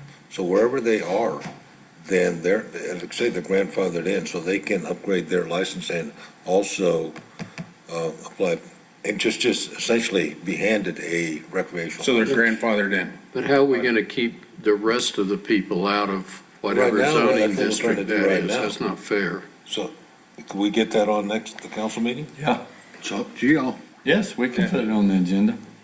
Say, we get it on Tuesday's meeting. But I think questions that need to be asked is, do you want to allow, they call them consumption rooms, consumption patios? Yes. You want to allow consumption patio in Midtown? You can't smoke cigarettes inside a building that I'm aware of unless it's a private club, and You have then to you be still within- get hammered. And be 20 feet away from any entry door. So Cigarettes. why are the rules different? Okay? Are you going to be able to have consumption on premises like cannabis-infused foods? Yeah. Restaurants, cannabis-infused, the biggest breweries in the world are getting into cannabis-infused alcohol, and they don't even know how they're going to be able to distribute it across state lines. And so, but they're already moving in that direction.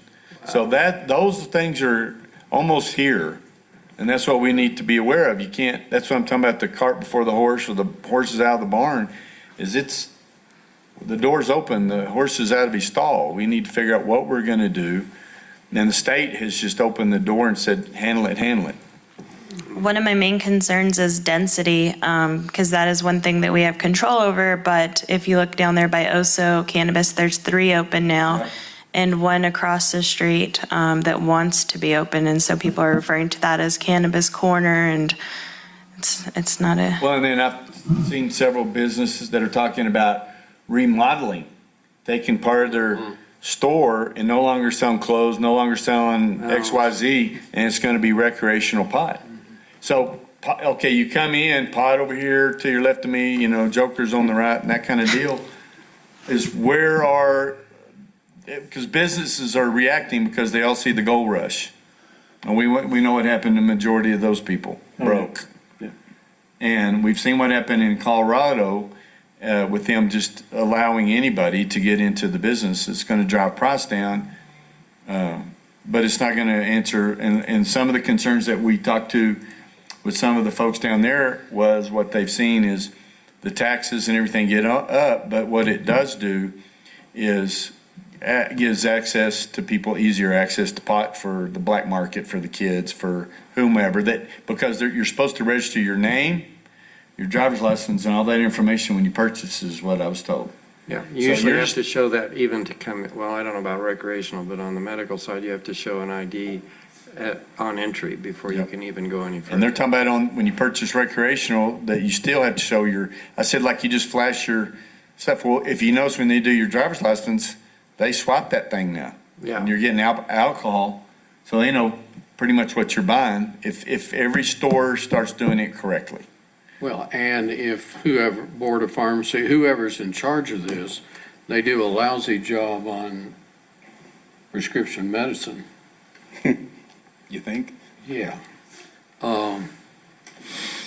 So it's great to swipe your license, but if nobody ever looks at the statistics, that's a state problem, not Well, ours. but the thing with the alcohol, when you swipe the license, all it's looking for is that one Birth data date. field is a birth date. There's no other identifying stuff that they're looking at. It just does a simple calculation. So you're not gonna know. You really think that's all that's all Yeah, that's all they, that's all the information? We're not looking at any of that stuff. Yeah, Yeah, I they're think- clocking whoever's getting what. we've got black helicopters overhead watching them. Yeah. Right. I wear my tin hat, it's okay. But all that stuff is there, and so we need to have discussion about where do you want it? Are you okay with it being consumed on, what's your opinion? And then when these businesses are coming up, it's in their business plan or whatever that it's not allowed, or it is allowed. No, I think the smoking will take care of itself with smoking laws we have now. But who's going to enforce them? Consumption's a whole different thing. Oh, geez. Well, What a but it's nightmare. smoking consumption. We had that argument.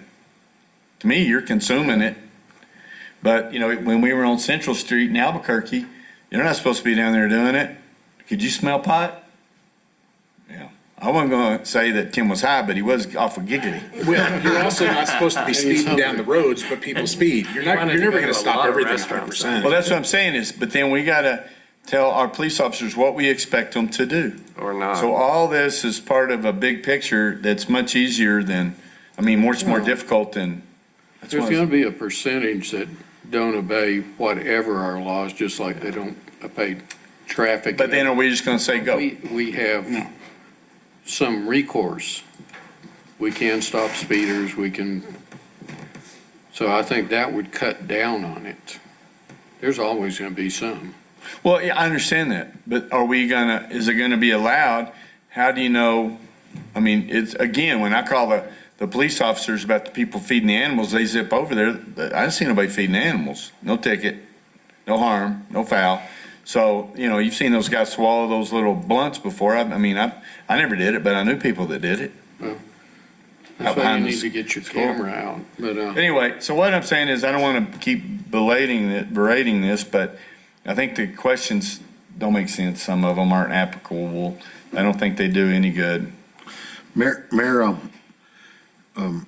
some of it is, the consumption, and when you start to look at it, like gummy bears and things like that, where can they consume them?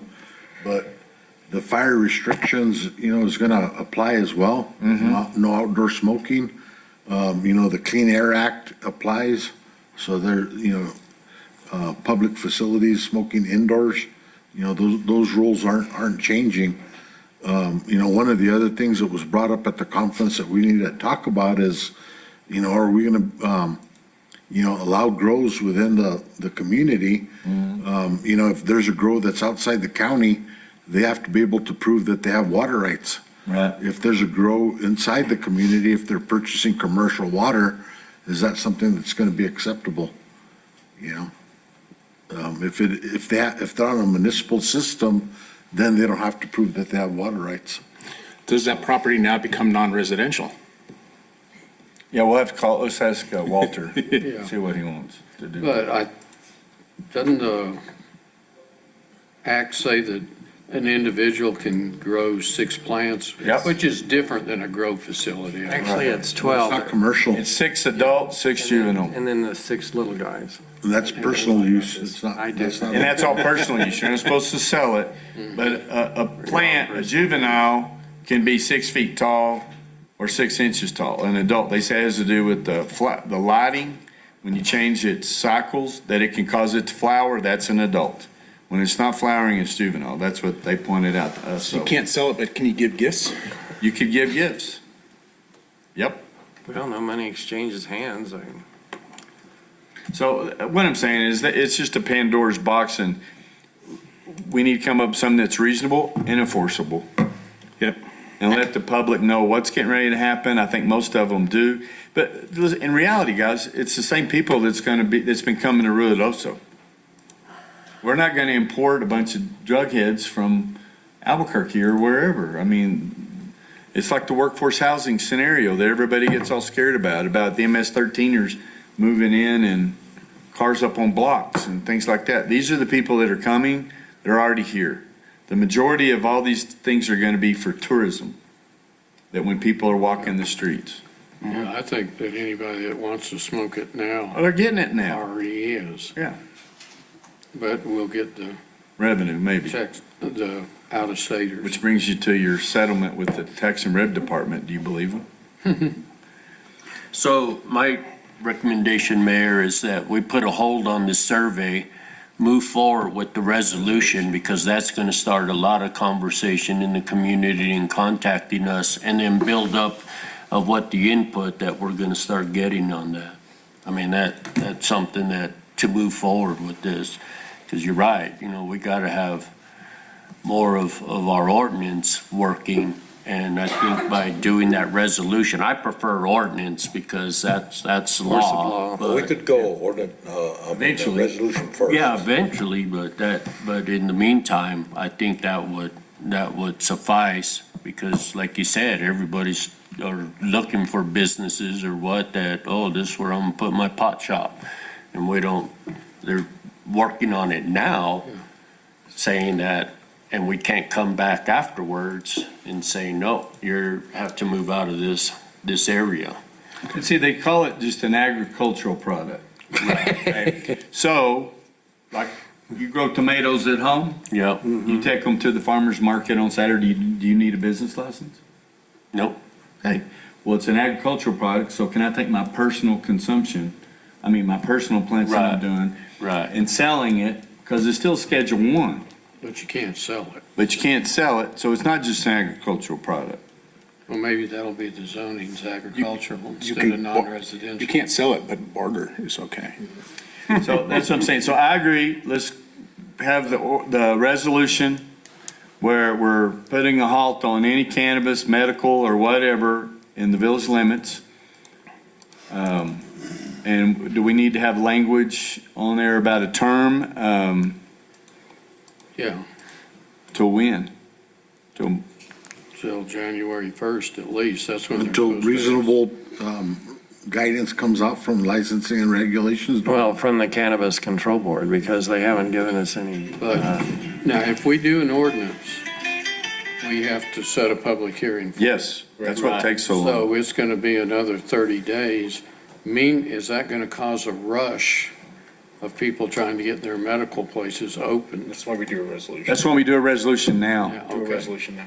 But I would say continue on with the survey. Right. Not set it aside, because I think that's what you said, Right. right? I say go ahead with the survey, because we need to, in my estimation, we need to get working on an ordinance like next week, Post-haste. pretty quick, because let's assume, yes, Albuquerque's already done this and they've set aside a moratorium, but what happens if it's challenged? And then you get some judge who says, you can't do that. Then we've got the ordinance in place, or we're working on the ordinance, or we're getting further along with that. We've got to have that backup plan. The whole thing, it's a train moving forward. You've got to have all your cars connected going down the same track so that we can then be ready with them. I think that any delays that we have is just going to create issues, because yes, then you're going to see this mad rush to hurry up and get things done before we can get stuff going. I would love And then to- it's going to be, instead of going through Midtown, it's going to go through Potttown. We're going to have it all through there. And personally, I don't oppose this whole thing, but I think it needs to be done in a fashion that's controlled. I think it needs to be classy. I don't like the fact that they're putting these marijuana leaves up on their signs and all that kind of stuff. That just looks trashy to me, and marijuana's got some great medicinal values. And I've always looked at marijuana, even when I was working for drug court, I always looked at it as like alcohol, but it's one of those things that anything can be abused, but it needs to be handled in a well thought out fashion and in a classy manner. That, you know, it's not just a place where everybody's gonna be driving VW buses with long hairs and, you know, and stuff like that. So it can be done. Well, the Leafs, the one guy described it to me, it's just like your Coors Light and Budweiser neon signs. You know, it's the ones that say beer in front of the store or Budweiser or whatever. No, those are logos, and a marijuana leaf is not a logo. Well, it's hard to make that a logo, Right. So, but they're on logos, believe me. They're on the ones that I saw, they've got that interlaced with their logos. if it's interlaced, it's not as blatant. You know, it's when you just got it out there on the sign, so. It just seems ironic to me that you have a Schedule I drug and you have an enterprise that wants to sell it. And so if you brought, I would like to be that judge that look, or be the fly on the wall when they try to decide a restraint of trade for a drug that is actually outlawed legally, federally. I mean, that's kind of where this is going. And so far, the federal government has just turned a blind eye to it, where they could legitimately come in and be very nasty about it if they wanted to. And that's where we're at with this. I don't know how the state is going to deal with it. I mean, can you actually have a restraint of trade of a restricted substance? I mean, where does it start and stop? Right. Well, and that, in the feds, you know, I've always said, the feds either need to, well, let me use a different analogy. They need to either enforce the law or they need to take it off the books because they know what's going on and they're just, like you said, turning a blind eye. They are. And getting into this business, you're taking a big risk because the feds can come in and seize all your assets. You know, But they haven't done it anyway. They haven't done it, but they could, you know, so then if you're not gonna do that, just take it off the books.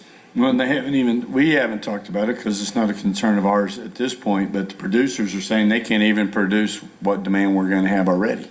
Because what were we, the 14th state and the third state that just made it legal and we became 14th by one day, that all these other states are doing it, so it's becoming legal a lot of places, but how do you produce it in one state, transport it to, you know, cross state lines or whatever? But, so they're going to say, and what I was told is that they're still going to be bringing it in from you know where, Mexico. And so you have to be able to deal with these people and who's going to do their inventory. Like on alcohol, when I used to start, you know, I can only buy alcohol from certain vendors. Okay, and they would come in the beginning and look at my receipts, what percentage did I sell, and then look at my inventory sheets. They never really did the details on them, but that's where they would look at it. They haven't looked at any of that in years because they don't have the personnel To do it. And so here we go. How are you going to enforce all of it? We can't. Don't know how.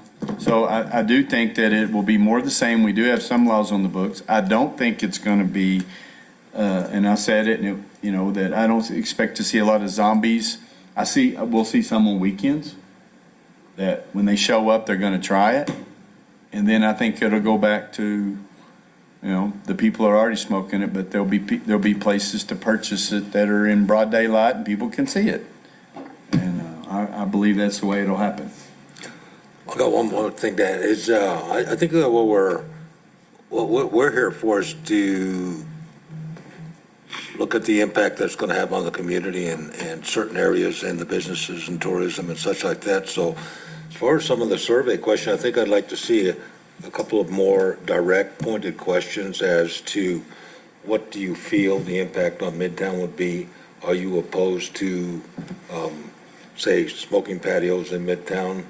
And such, because that's what we're looking at, is we're looking at certain areas that we're trying to protect as far as from a negative impact. And so I think we have to have more pointed questions as far as what the impact on ruidoso certain areas, what elements of this particular law that are already written into that piece of legislation would have, and what people's opinions are on that. Yeah, I agree with Joe.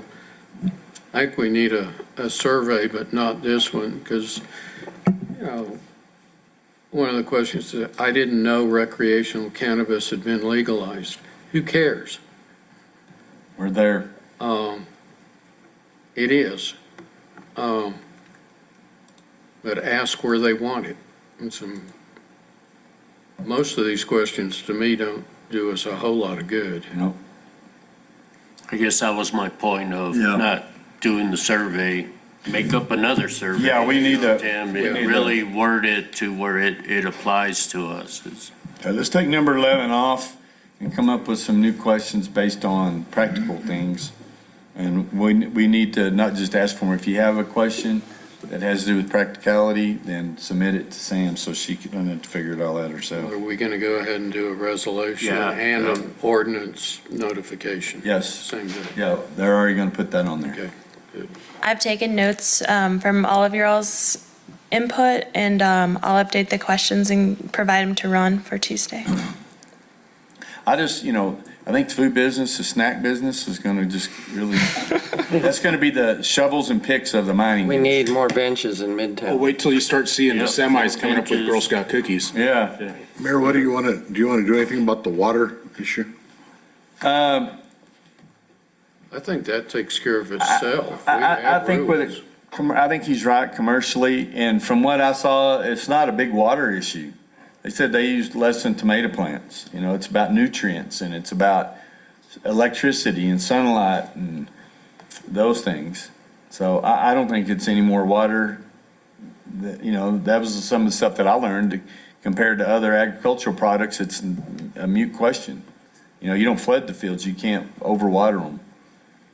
So, And we don't, other than our water, local water, we don't enforce any of that. As state engineer, we'll let Eric do all that, but but that I think if, we have the authority on that.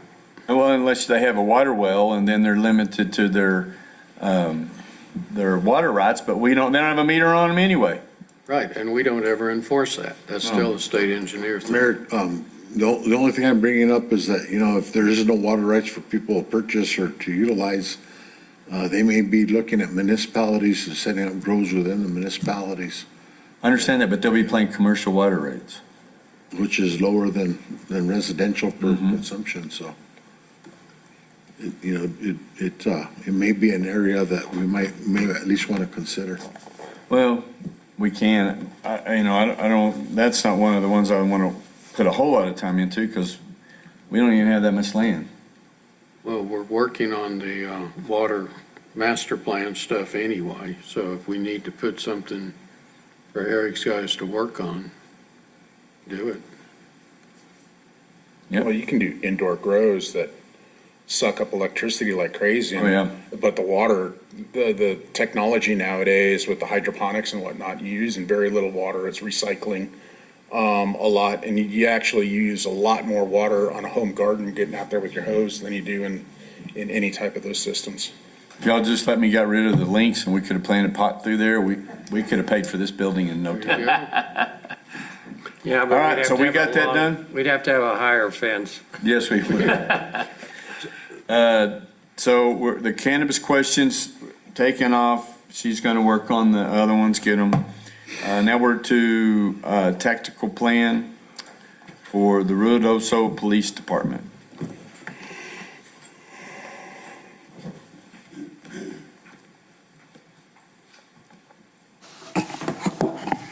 Mayor, Council, Manager Dodge.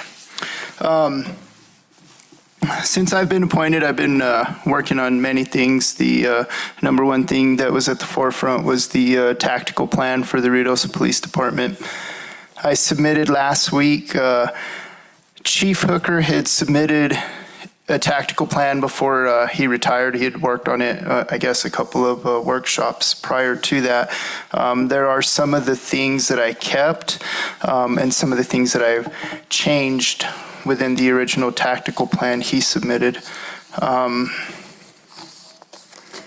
So going down the list, the recruitment and retention, that's always a difficult aspect for anybody within Ruidoso or no matter what the business is, especially the police department. We're down some officers, so we're looking at creative ways of recruiting and retaining our officers. Does anybody have any questions on that portion of the tactical plan?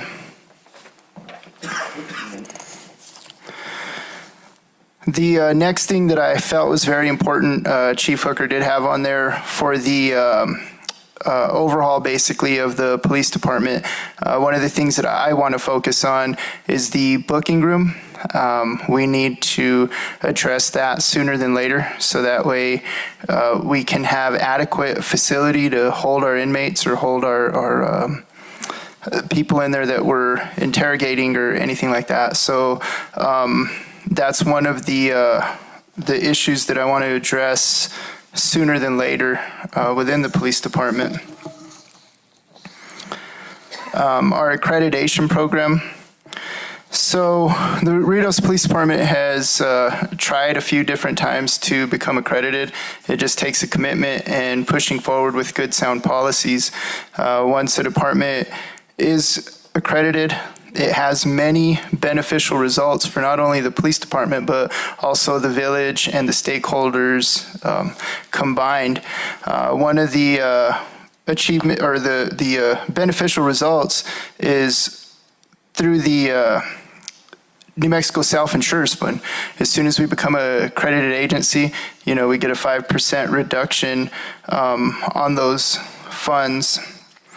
It will establish a more well-structured police department to include, the sound policies and just provide a more professional environment, which would include dealing with our stakeholders within the community, which would eventually lead into a community policing philosophy. And that leads into the next topic on my strategic plan is community policing. With community policing, it embraces the community and the police department to work as a team in collaboration. This does not create the us against them environment. It creates more of a checks and balances that we work together. My main objective with this would be to have our stakeholders knowing who our officers are prior to needing them. It's very important that we have those relationships and work with, preventing crime together. In the last few years, unfortunately, we have taken a black eye from our within our police department for some of the actions, and we really need to gain that trust and confidence back from our stakeholders. So this would greatly enhance that. Do you have a director in mind? It says director, responsible party. Yes, myself. Myself and DC Hill would be the responsible parties to initiate this program.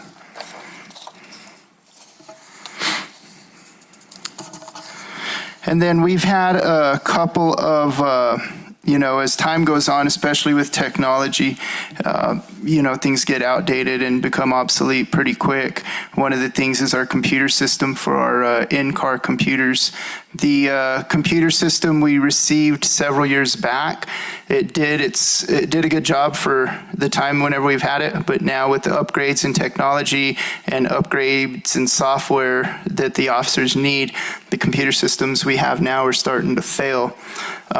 We've looked into it. We've looked into piecing them together. However, at the advice from IT, it's that time that we have to purchase new computers with more memory and hard drive and running faster. So those are just some of the things that we would need to put into our new computer systems that we purchase.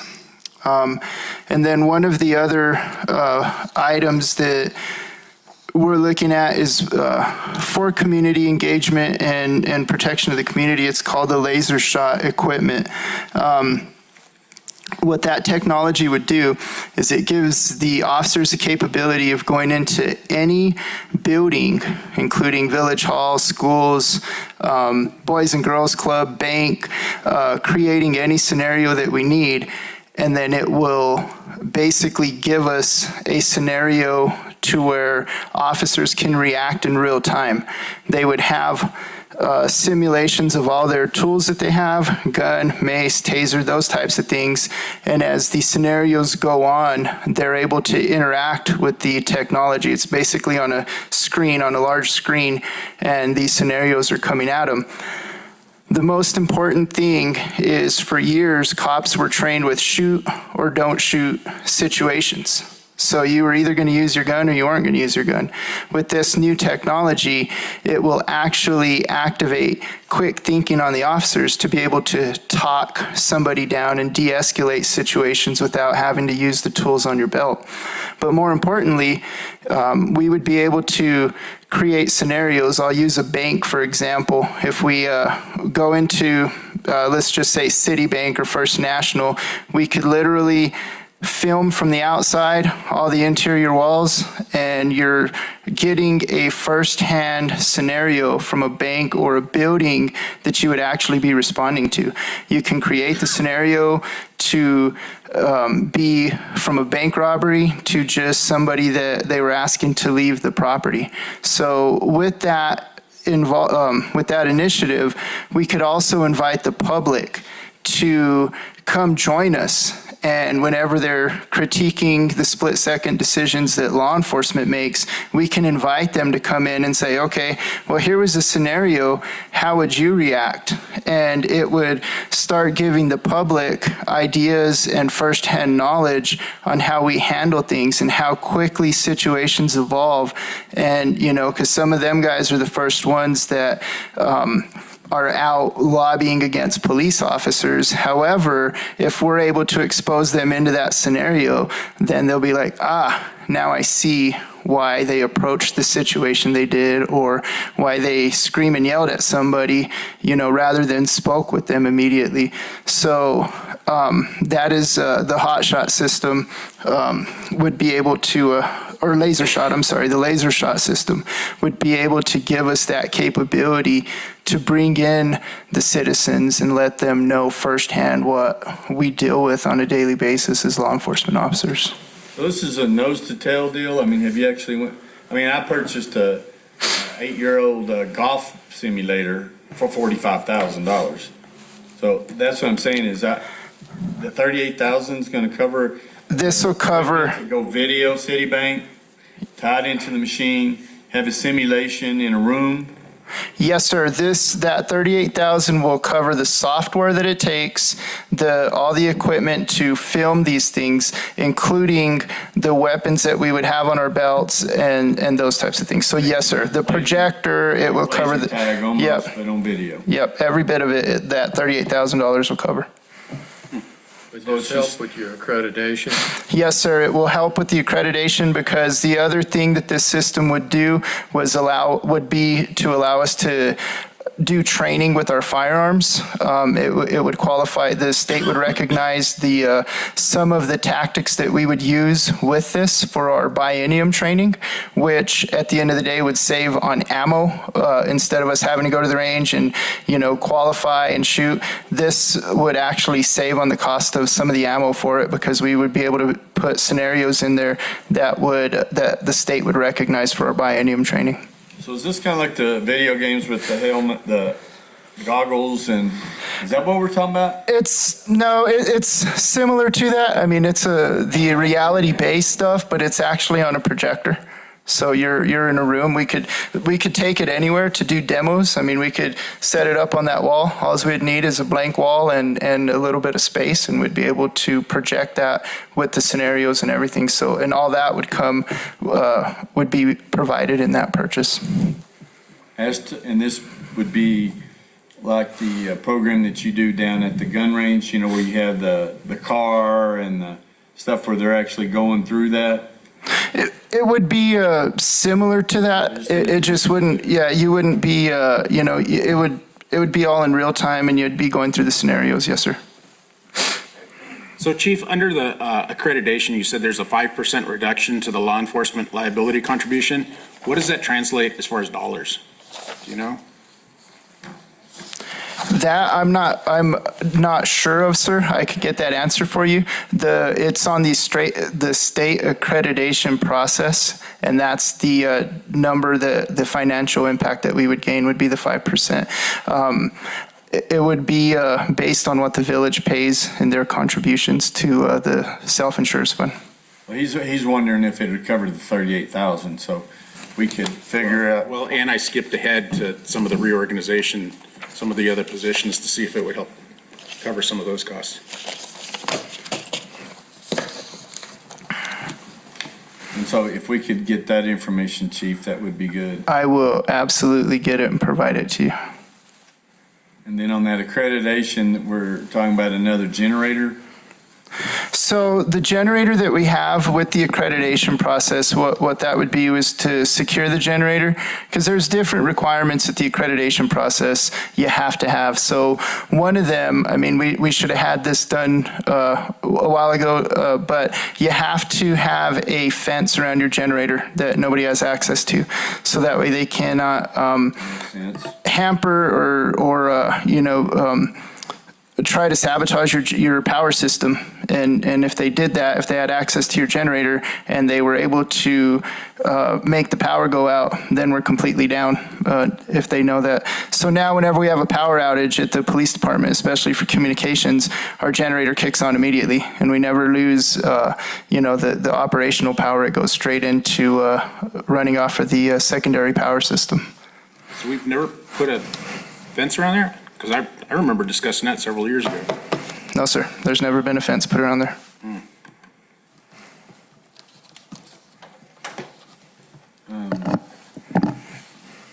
And do we have any kind of a budget, what you're going to need for the planners and all that kind of stuff in the booking department? I haven't received a quote back yet. I have some ladies working on it. As soon as I get that, I will submit it, but it'll be minimal cost. And how would we make changes to the entryway to invite visitors? So I've had some people go in and give me some ideas on how to reorganize that, clean it up a little bit, add a few more decoration pieces.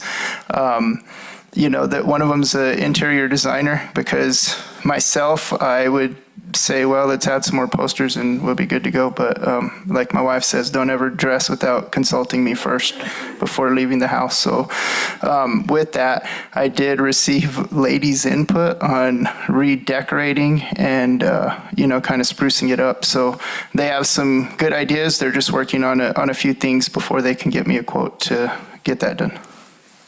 Okay, and then the in-car equipment and software that we had purchased, I don't know, it hadn't been that many years ago, maybe a year or two, that helps fill out the paperwork? Yes, sir. So It's going to be transferable to? Yes, sir. All of that stuff will be transferable. In fact, some of the things that we have that make the officers' lives easier, they're not compatible with the current computer system that we have. So that's why we want to raise the memory and those types of things on the new computer system that we get. And it would actually, they were bidded out or spec'd out with enough memory and those types of things to where it will be capable of receiving more software downloads in the future. That's just a fallacy they tell you, so you go ahead and buy that one to get the next one. Well, that guy was employed with us, so I believe everything he says. Well, I'm talking about the people that are selling it to him, because I went through this. Well, no matter how much memory you put in a computer today, 2 years, forget Yeah, it. they said this is all the memory you'll ever need. I mean, Windows 11's coming out, so I'm assuming it's going to need a lot more power to run Windows 11 than Windows 10. It's gonna need more than that. Yeah, so, I mean, it's just this constant. Purchase. Now the 87 for the docking stations and all that, does that include installation? That does not include installation. It just includes the software of it. The contractor that we spoke with said that it would be a minimal cost. They would come down here and install on site if we were able to Get a quote gather of this. minimal cost, because this has remnants of the speakers in Midtown. It's only 60,000. And by the time we get ready to do it, it's 100,000, which changes the whole world of what we're talking about. Yes, sir. I will have that. Could you get something for Yes, sir. that for us, please? Anybody else have any questions? I appreciate everything. I think this is past due, and I think it's, you're working hard on it. It's going to be great. So the computer system's in card, do we need to go with tough books or will regular laptops work? Yes, sir. They have to be tough books. And I'm a little disconcerted about the roof job.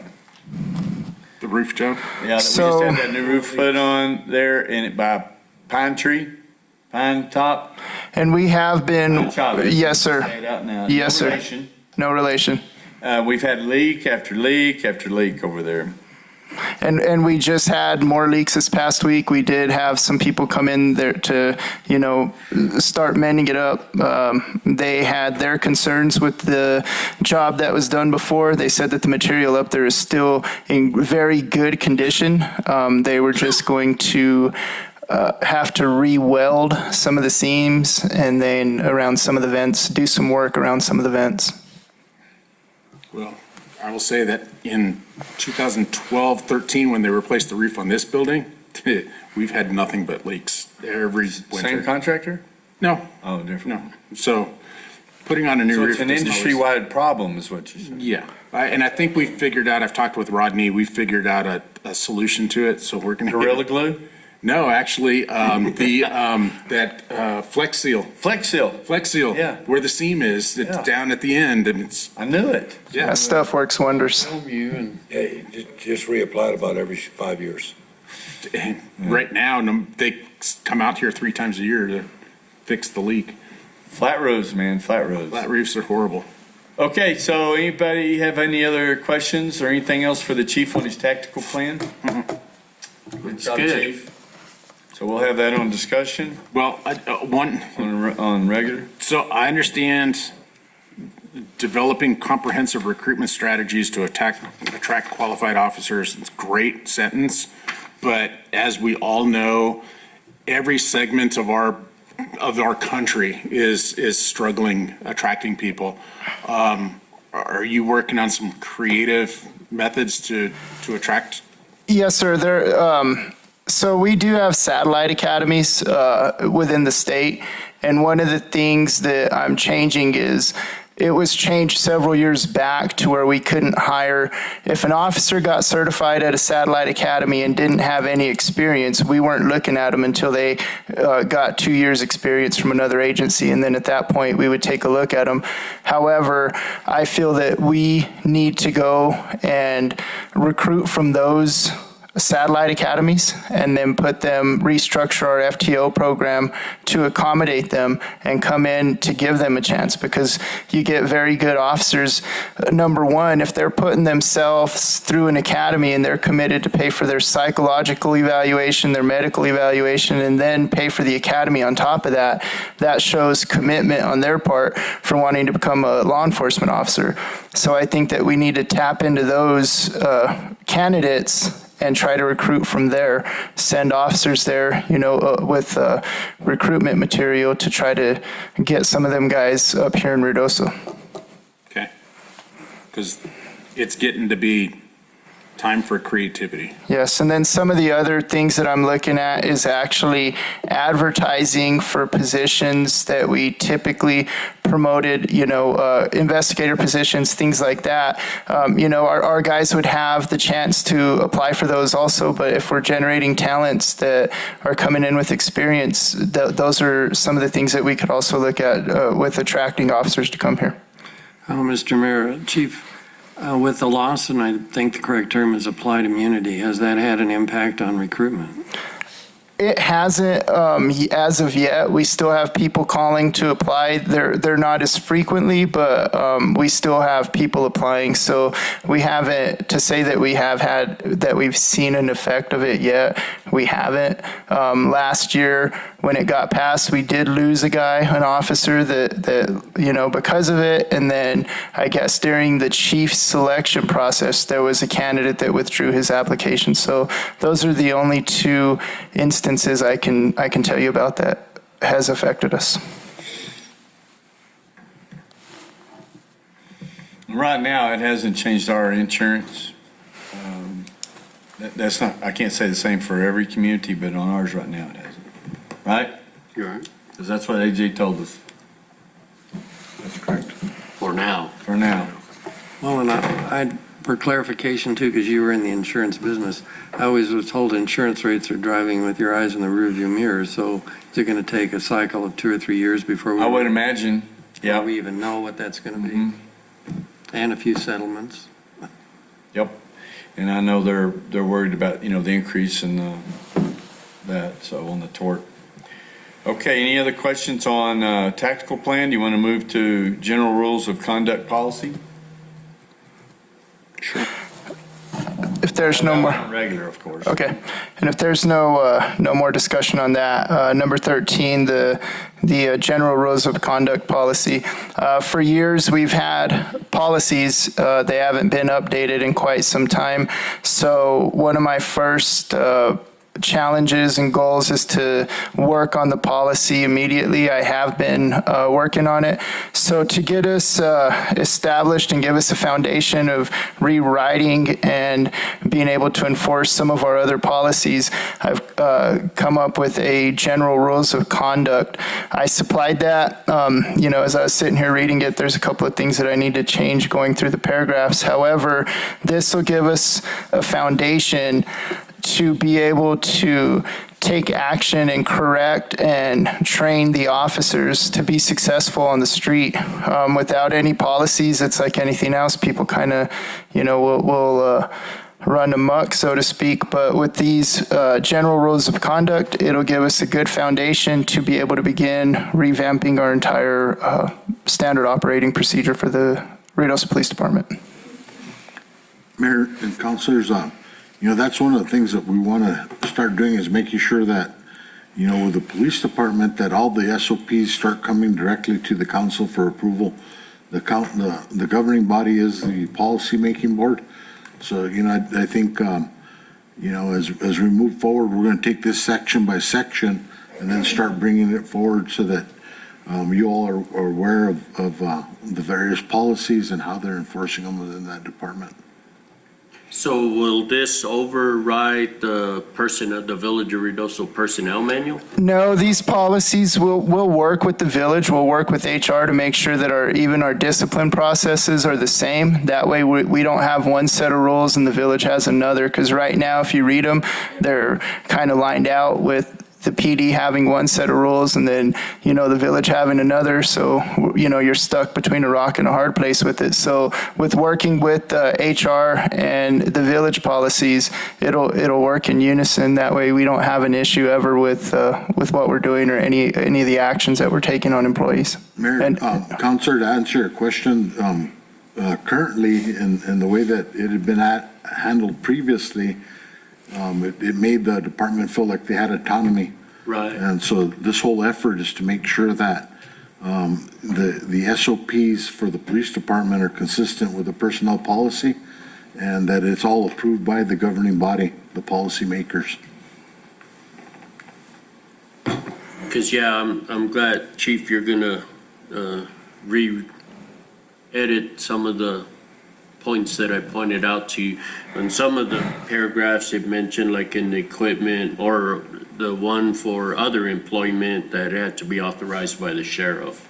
So, and that's what I thought, no, that's just. And where I got these at, Chief Gold and I were working on these before, and he had pulled them up. His previous agency was accredited, yes. Cut and paste, Yep, so there's and- a few of those and stuff. And the reason why I asked about the personnel manual, because in the disciplinary stuff, you have sexual activities, but yet where sexual harassment ties into that as well. So Yes, sir.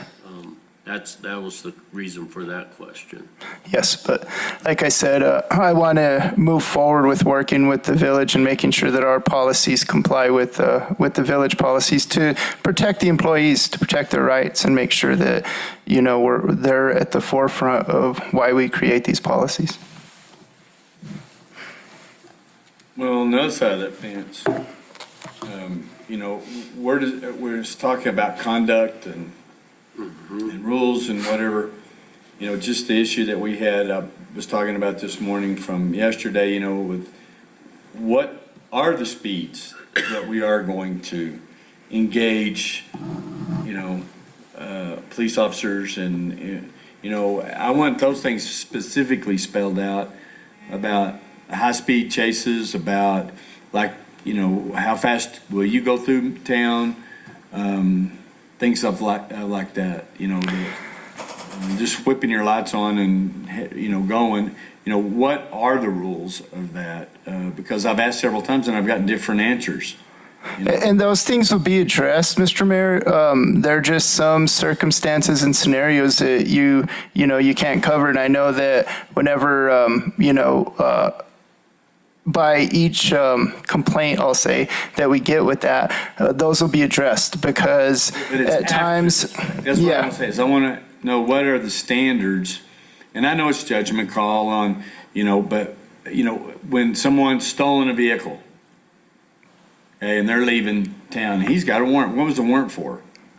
Not paying child support? I mean, what was it that warranted ramming, jamming, Indy 500, we're off to the races, start your engine, gentlemen, that kind, what is it? Is it an active shooter?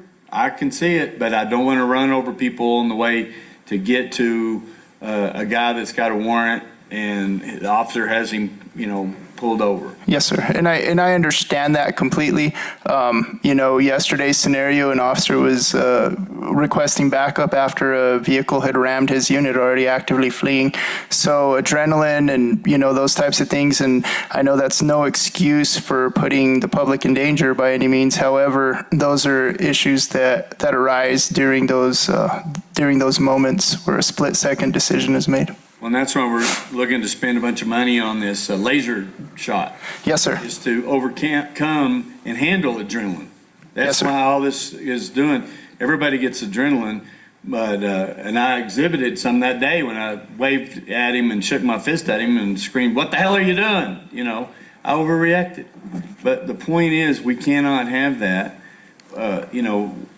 Just the danger that was right there outweighed this Yahoo running out. I mean, the people walking across the road, the people walking through the Midtown that day, going across for the businesses, that should have never happened. There should be some special rule of conduct when you're going through Midtown. Well, going back to revamping our policies and enforcing those policies, that'll clean some of that up because we'll be able to train them. They'll know what the guidelines are that they're trained on. And once again, we'll have enforceable policies that they would have to comply by. Because we had the same discussion on Wingfield. We had the same discussion on Hull. Country Club Drive. Butler. I can just go on the name streets that are calling me every day. When am I getting speed bumps? We don't have enough officers to sit there and ticket people. But they're asking for safety's sakes, what are we going to do and how are we going to do it? So it's all part of speed in this small town. And I think that we need to be observers of that. And I want to know what is the legal limit that a police officer can go over? Is there? It just depends on the scenario, sir. That's what I'm saying. We're asking a new guy that we're going to take from a satellite academy, put him in a car, and I need help. Mayor, all those should be addressed in your pursuit policy, and, we'll work on that. What section of your I didn't see it in policies here. does it come up? It's under personnel, but I could bring it up whenever I could bring that. It's in a different section, Mayor. It's not in the conduct. Because some of the first policies that I plan on working on to present to you all is our use of force policy and our pursuit policy. So those two are kind of our liability policies, and we all have to be on the same page with those. So those will be some of the first policies that I present to you here in the next coming months. Because that's where I see the weakness for qualified immunity. Taken away is those examples you just gave, pursuit and use of force. And if we're not supplying that training, adequate training, how to control adrenaline, get the mind engaged first, those kind of things. I didn't see that in here, maybe I didn't read it that well. No, this is a general rule of conduct. It is not our pursuit policy, nor is it our use of force policy, but those will be two of the, along with evidence and some other liability policies that I'll be presenting for approval. Okay. Chief, you made mention that you were going to make some changes to this. Will that be done and resubmitted to us? Yes, sir. Yes, sir. Because I noticed a number of typos. Yes, sir. I'll get with So you. did I, yeah, Yeah. as I was rereading it, but yes, sir, I'll get with you. Lost property? No, there's a bunch of them. Ruidoso spelled really Yeah, bizarre at one spot. Yeah. I thought, all right. Accept and accept. Yeah. Okay. I mean, I think this is great. Rado. Yeah. Su. Well needed. Okay, do we want this on consent, or do you want, I would recommend that we put it on regular, Mayor. Yeah, I think all Yeah, I of would this, agree with that. the chiefs on regular. Well, at least reading your consent agenda will be very quick. yeah, and I just want to make sure that the stuff that's being brought up, that you're going to be able to address, you say, well, that'll be in our pursuit policy, that'll be in our, Yes, sir. okay, perfect. On your reorganization, number 14, Mayor, I think we may need a little break. We've been going for a while. Yeah. If you would entertain that. yeah, does anybody need? Sure. Okay, we'll take a 10-minute break, because some of us have to get to work later. Yeah, and there's another meeting at 11. And there's another meeting at 11. There's just too much stuff on this one Samantha's agenda. going to throw us out.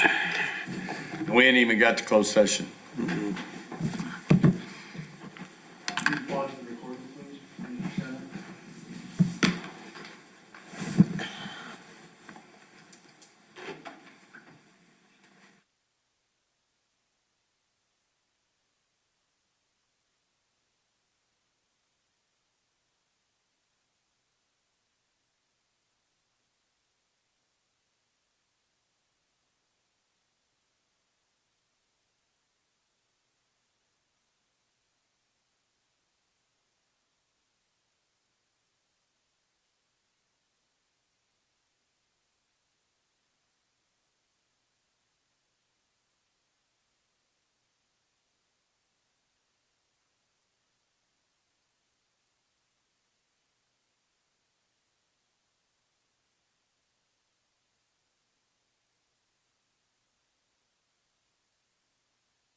Turn the mic on. All right, we're back from our break. And we'll move on to item number 15. So item number 14 we'll have on. What did we On the decide? regular. Yep, on the regular. Okay. Item number 15. Okay. Is the discussion of the joint powers agreement between the Village of Ruidoso Police Department and the Ruidoso Downs Jockey Club to provide security. Oh, okay. Reorganization chart, number 14. Okay, so the reorganizational chart, what I'm proposing is having a lieutenant over accreditation. With that, it will speed up the process and they would be able to focus on that full time without having any other interruptions in it. The reason for that is all accredited agencies have that position, and with being able to make decisions as administrator, you need that position to be, in your upper chain with your executive staff. That's my proposal. Going underneath the special services, they would still have the same responsibilities for ACO, dispatch, and the criminal investigations division. And then the patrol lieutenant position would still have the bulk of the services. That position would manage the 3 sergeants under the 3 prospective shifts: day shift, swing shift, and graveyard shift. Is there any questions with that? So Chief, do you have an estimate of what this is going to do to the budget? Yes, we did come up with an estimate on it, and it would be an increase of $106,000. However, through attrition and some of the other positions moving up, we would be able to recoup that money through the budget within the next year, by next year's budget. So given the fact that you're short 5 officers now, do you think you're going to be able to attract a lieutenant, and whether it be in-house or not, and then backfill if it is from in-house? Yes, sir. I feel confident that I could, based on some of the recruitment strategies that I am going to explore and put in place. So I haven't had a chance to talk with you much since your promotion. How's it going over there? It's going good. Of course, with change, everybody's on edge, and once the restructure of the organization, it'll kind of relieve some of that tension that's going on. Everybody's just waiting for that. However, I have some of the staff that's been there for years and years, their talents are being exposed. They were never able to expose their talents or come speak freely and make presentations, those types of things. So, we have, just speaking, 2 sergeants that we have on there. I mean, them guys they're knocking it out of the park, and, they're working with the morale issues and those types of things. We still have our problems, don't get me wrong. There's still, some issues, but through the reorganization and developing good policies and implementing those policies and, holding people accountable, all that will come down the pipe. My saying all the time is, let's give it 90 days. It'll start changing in 90 days, and then they'll find something different to gripe about after 90 days, and then we'll work on that issue when it comes up. Yeah, you'll never be without problems. I mean, it's just natural. It's just part of it. Yes, sir. Okay, great. Mayor, Councilor, one of the big focuses that we had in creating that second lieutenant position is working towards the third lieutenant would be working towards that accreditation. And as you go through it, there's a lot of maintenance that goes on. There's over 100 and some policies that are established through that. And then you got to go back and there's logs that you need to keep, and there's a survey that the municipal league will come in and do and look at the various acts that have been gone throughout the year and whatnot. So there's a lot of maintenance that goes along with an accreditation process. So to let you know how complicated it is, so if we write, all of our policies, first of all, have to be written within the recommended guidances of the accreditation process. So each one of your policies, you have to show what's called standards and proofs, and that means that we have to literally, your accreditation manager would be responsible for picking up reports. So let's use handcuffing for an example. If they said that, we double lock our any inmate that we take into custody, you have to show a report where the officer documents that practice. So any of the policies that we have, the standards, it has to be reflected in the reports that we're actually complying with those standards and those policies set forth by the accreditation process. Well, and I see through the org chart, the accreditation manager doesn't have any responsibilities other than that.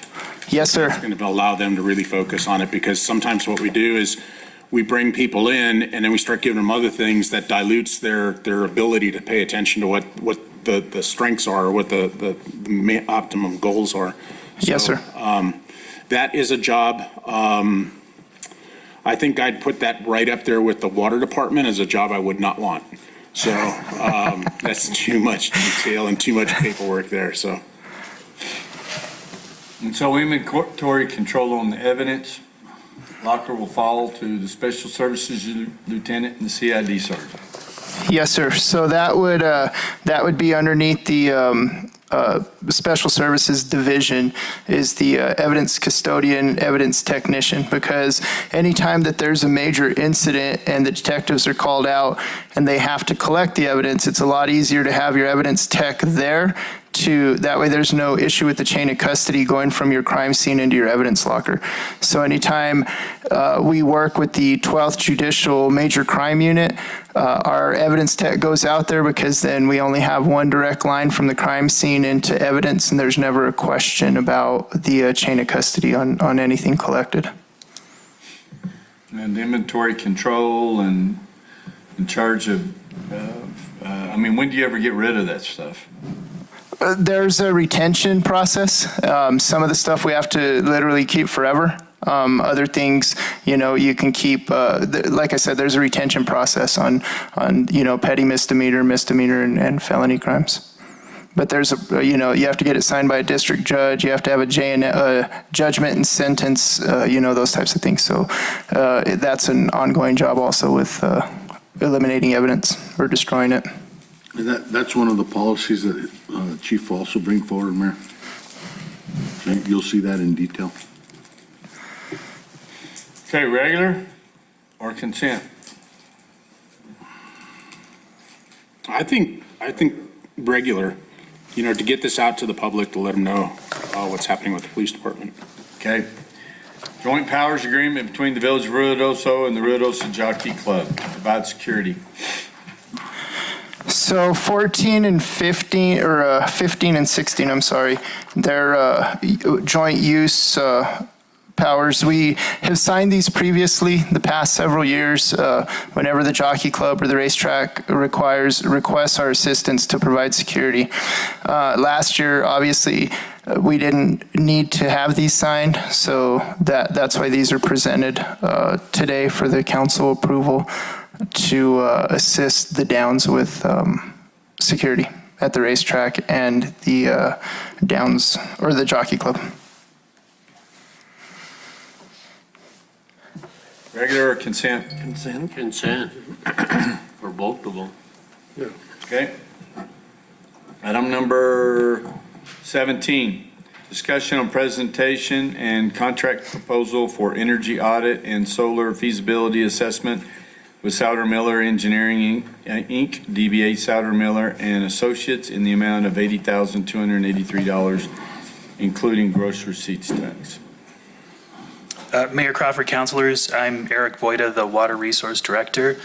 So at our last council workshop, we had Dale Lyons present kind of his proposal for doing a solar feasibility and energy audit. And so attached to this item is his proposed cost. they're going to be partnering with another firm, Year Out Energy, that does energy audits. And so they're set up through the state procurement to be able to do the performance-based energy saving contracts. So if we do this low-level audit on our facilities, if we find improvements that would be really suitable for us to pursue that avenue, we could do the next level audit and then enter into a contract with Year Out Energy to guarantee the cost savings of the facilities. So they'll be handling the audit side, and then Sautermill and Associates are going to be doing the solar feasibility analysis. And so they're going to be looking at approximately 60 facilities that incur cost of approximately $1,000 per year. And so that is a little bit lower than our original assessment that was $800 per month. But Dale said that about the $1,000 per year is the kind of break-even point for solar installations. Did you say 60? That's what, yeah. Approximately 60 facilities. So remember, there's also like lift stations, wells. It's not just like a building with human occupancy. Are most of those are some of those on solar, or am I just looking at maybe the telemetry that's on top? So some of the facilities have a little solar panel that deals with the SCADA, but it doesn't actually operate the, yeah. So this will evaluate, we've got the list of facilities. I can get that included in here, but it's, you know, it's all across the board from all of our facilities. Will they be able to tell us what that would look like physically? So part of the assessment is to look at, you know, can it even occur in the area? So there's going to be a top level, just, you know, looking at, is there available land? And then if there's not, if there's a facility like a building, then we'll go into a structural analysis to see if it looks like the facility is able to support the weight of solar panels. So that is included. But like all these lift stations that are around, I don't know how you put enough solar panel on them. And So what is great about us doing this process now is with the Community Solar Act that was just passed in this last session, opens up the potential for what's called virtual net metering. And so that's what we're looking for a lot of these little remote sites. And so a net metered for a solar installation would be, you know, you put in a solar panel, it goes into the electric grid, and you get a credit for anything that you're not using. And then you can take that credit back when you're not producing energy from the solar panels. But it always had to be physically connected to that site where the water or the electricity is being used and produced. So with this virtual net metering process, it opens up potential for us to look at installing a large solar system somewhere remotely that ties into an appropriate spot in the grid, and then it broadcasts those credits to all of these small sites that we have throughout town. so we don't have to individually wire each one of them and set I think so. panels per location. Yeah, so, and Dale's the expert on it, but it's still better for us to look at exploring solar installation at the facility that it's being used. But this could give us an opportunity to develop a solar field that would be usable for wells. We might be able to get credits for streetlights, at pump stations, all these little remote sites. Okay. So, for sites where there's not any type of ground available, we estimated about 26 buildings. We'll be doing a structural assessment, so going through some of the drawings that we have, and then also physically going into buildings and popping some ceiling tiles and looking at what the roof is built out of and getting estimates for how much weight the roofs can support. And that's going to help us determine where and how big of solar panels are available at these facilities. Eric, are they going to also look at ground mount facilities? That's going to be the focus because they have the lowest O&M cost. So we want to focus in on ground mount where it's available. And then if there's space limited, then we'll look at roof installations. And then, so that's task one. Task two is the energy audit for the facilities. So that's more of the actual buildings that are occupied and have heating and cooling. They'll assess all of the energy consumption in the buildings. And then the third task is to look at a feasibility of a net metered hydroelectric site based off of the Eagle Creek commingled water, the raw water coming from Eagle Creek that goes to treatment plant 3. There is a potential for us to generate some hydroelectric power there. And so that's just a minor component of this project, but I did ask Dale to see about looking into that. So Dale's available to give a presentation at the council meeting if you guys would like him to or have more questions for him. Or if you just have some questions that you want me to find out and report to you at the next council meeting, we can do that too. Eric, you mentioned this is like the first phase of an audit, and then there's going to be a second one?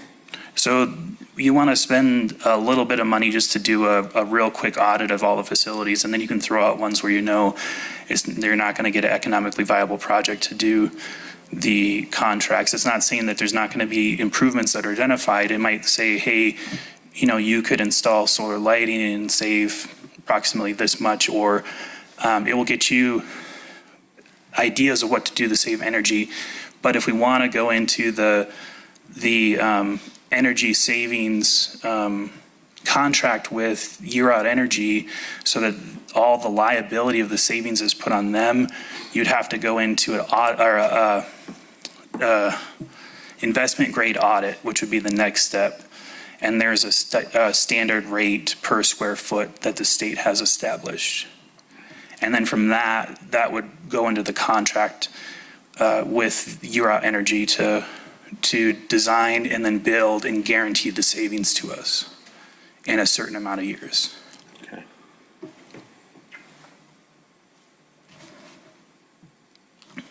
Anything else? So the other thing too is to look at the financial impact. And so this project's a little bit muddied between enterprise funds and general fund. So it could be the cleanest to look at having this out of general funds cash balance because it wasn't budgeted if you guys want to move forward. But we could look at ways of prorating across the enterprise funds and having it paid off of several different line items. Judy, do you have any preferences on it? Mayor, councilors, I don't have a preference. It would be easier for us just to pay it out of one account, but we could find other ways to allocate it among the major players that consume utilities. The majority would be the general fund and joint utilities. Those are our probably two big users. But either way. Okay, so can we add that to this so that we'll make a decision to include, if it's probably sounds like it's going to come out of general fund? It's already there in the financial impact. You just have to let me know which way. Where does it say that? It's under the financial impact. It shows item 1 and 2 are the two payment options. Item 1 It says on the none. agenda memo. Am I looking at the wrong one? Oh, I'm looking at Peary. I'm looking at the next one. Oh, okay. I was reading that one, I guess, because But initially coming out general fund cash balance and then going. But if we're looking at the RJU being a major player in general fund, maybe just using those two funds. We could. But the way I'm reading this, the initial contract, so that would be the $80,000 the general fund, and then that second audit that you were talking about, Eric, that would be the one that could be allocated between two funds? So once we get this report in hand, any of the facilities that are going to have improvements, we would look at just having those funds come out of the appropriate budget. There, we'll have to figure out something if we're looking at a large solar array that covers numerous departments, we will probably have to figure out a way to break it apart based on the wattage that we're proposing to go to certain facilities.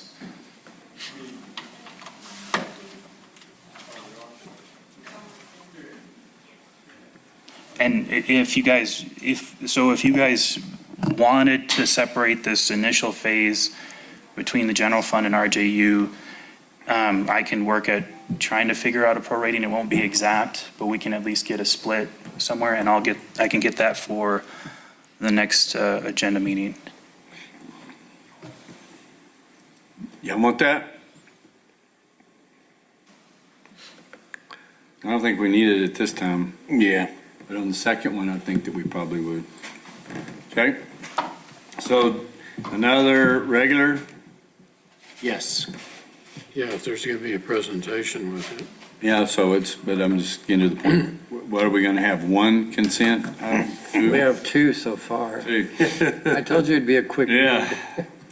Discussion on presentation with Roger Peary with John Shoemaker and Associates on underground storage and recovery status. Excuse me. God bless you. Mayor Crawford, can I just have a point of clarity? Are you guys wanting Dale Lyons to come and present this proposal? I think so. Okay. It would be good. He's Yeah. going to do it on Zoom, you said, didn't he? He could? Yes, and he was available. I just wanted to make sure. Yep. I've upgraded my estimate. We actually have 4 consent items. Four? I took 2 off the first page. All right. Roger Peary. Yep. Roger, are you on? Yes, I am. Okay, so Roger and I were just going to go through a PowerPoint. Roger, do you have the screen share ability? Yes. So Roger and I have been working on our underground storage and recovery project, and a lot of our initial focus was really driven towards the high school well, and there was a lot of infrastructure reasons behind that. But we were running into complications with the proposed injections and how long it would hold around. And so we've done some further analysis that Roger will go through and show our location that we're going to propose moving forward with. And then we'll discuss some risk and issues that we've encountered with the state. And at the end of this, we're looking for kind of a consensus that Roger and I should move forward with the new location for the underground storage and recovery project. So Roger. Okay. Mayor and councilors, thank you for allowing me to visit with this today. As Eric said, we wanted to share a little bit with the work we performed to date and what we think are some risks that you all will need to consider and how to move forward.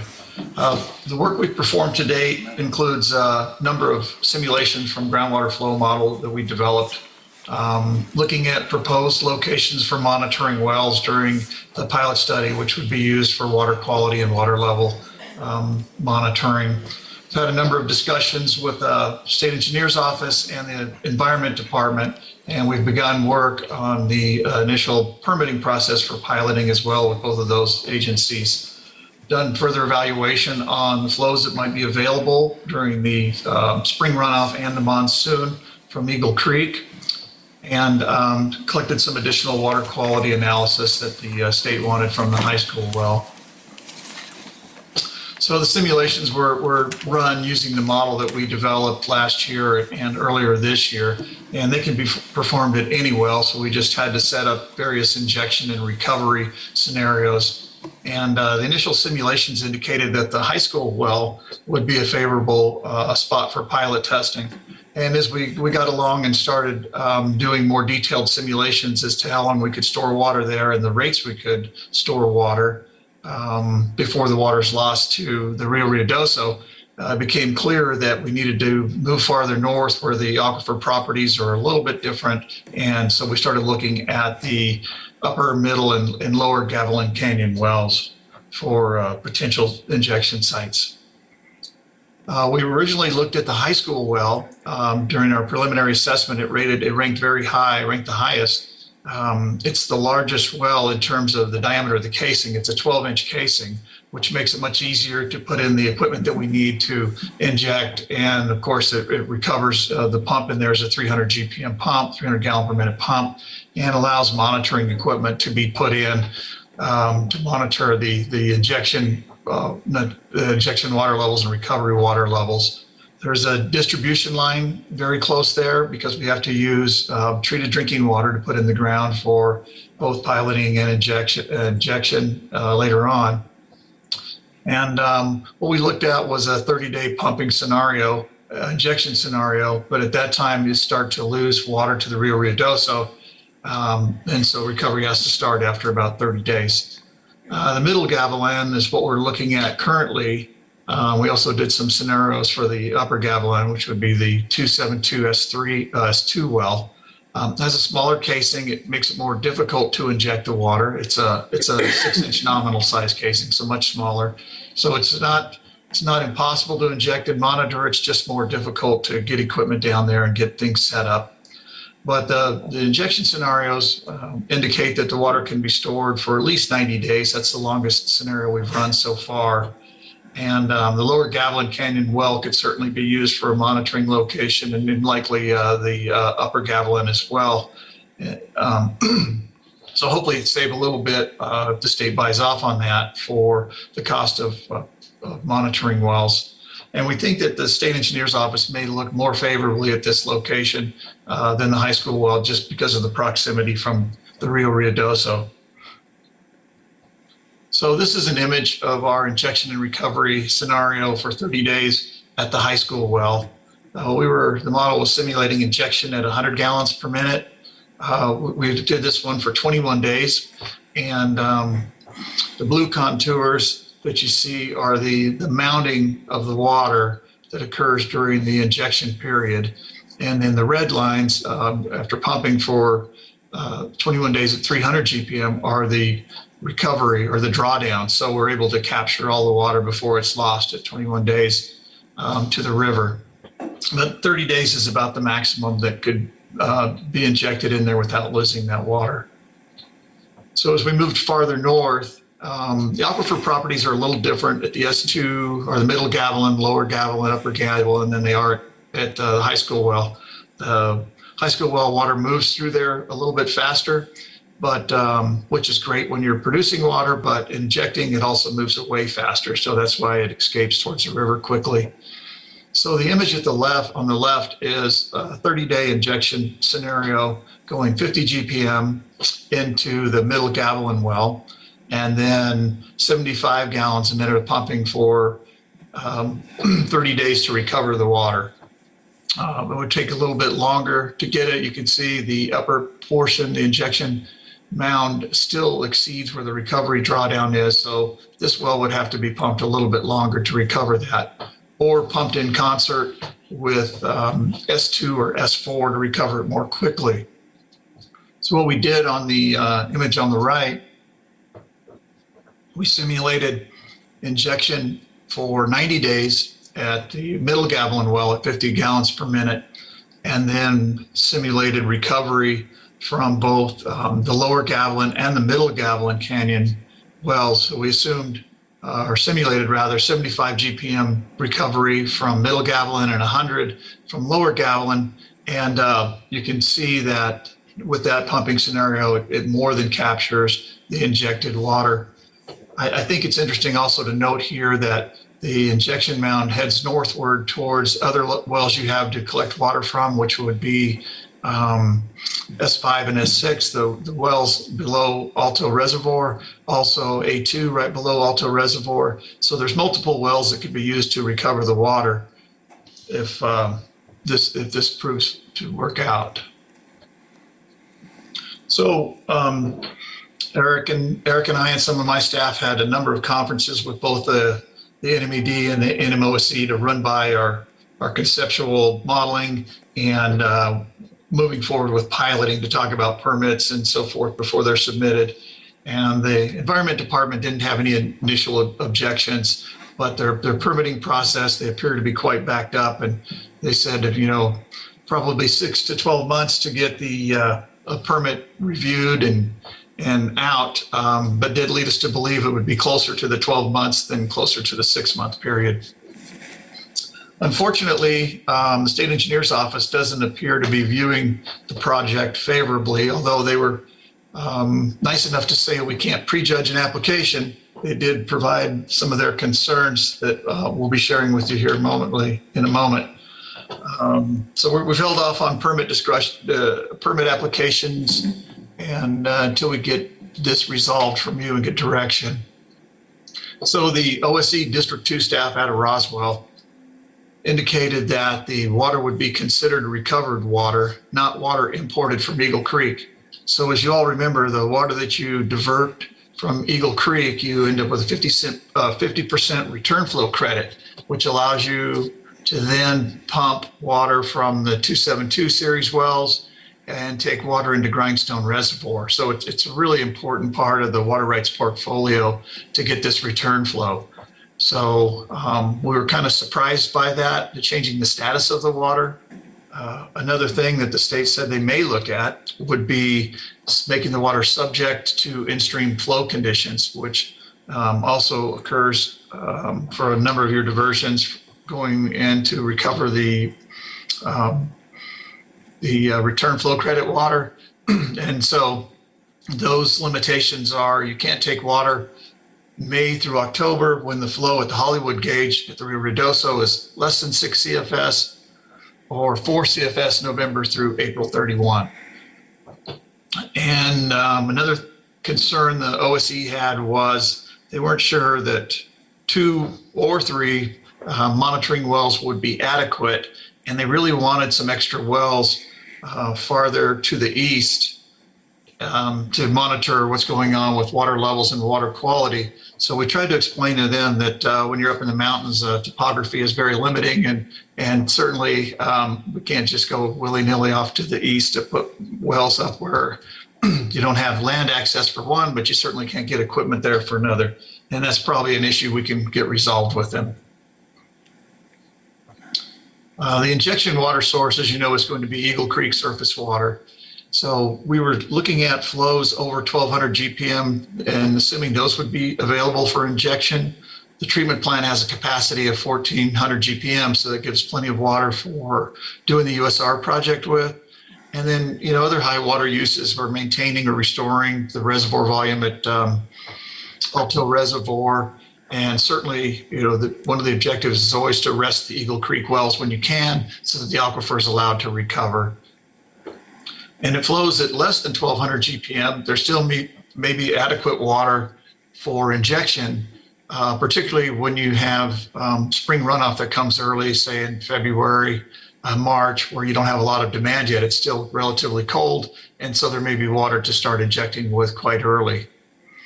So the primary times we looked at were during the spring runoff and then during the monsoons. And in general, there's water available for the project, but unfortunately, not every year. This is a graph of what we consider to be the main spring runoff period. Certainly, sometimes you'll get pulses earlier than February 1st or later than May 3rd.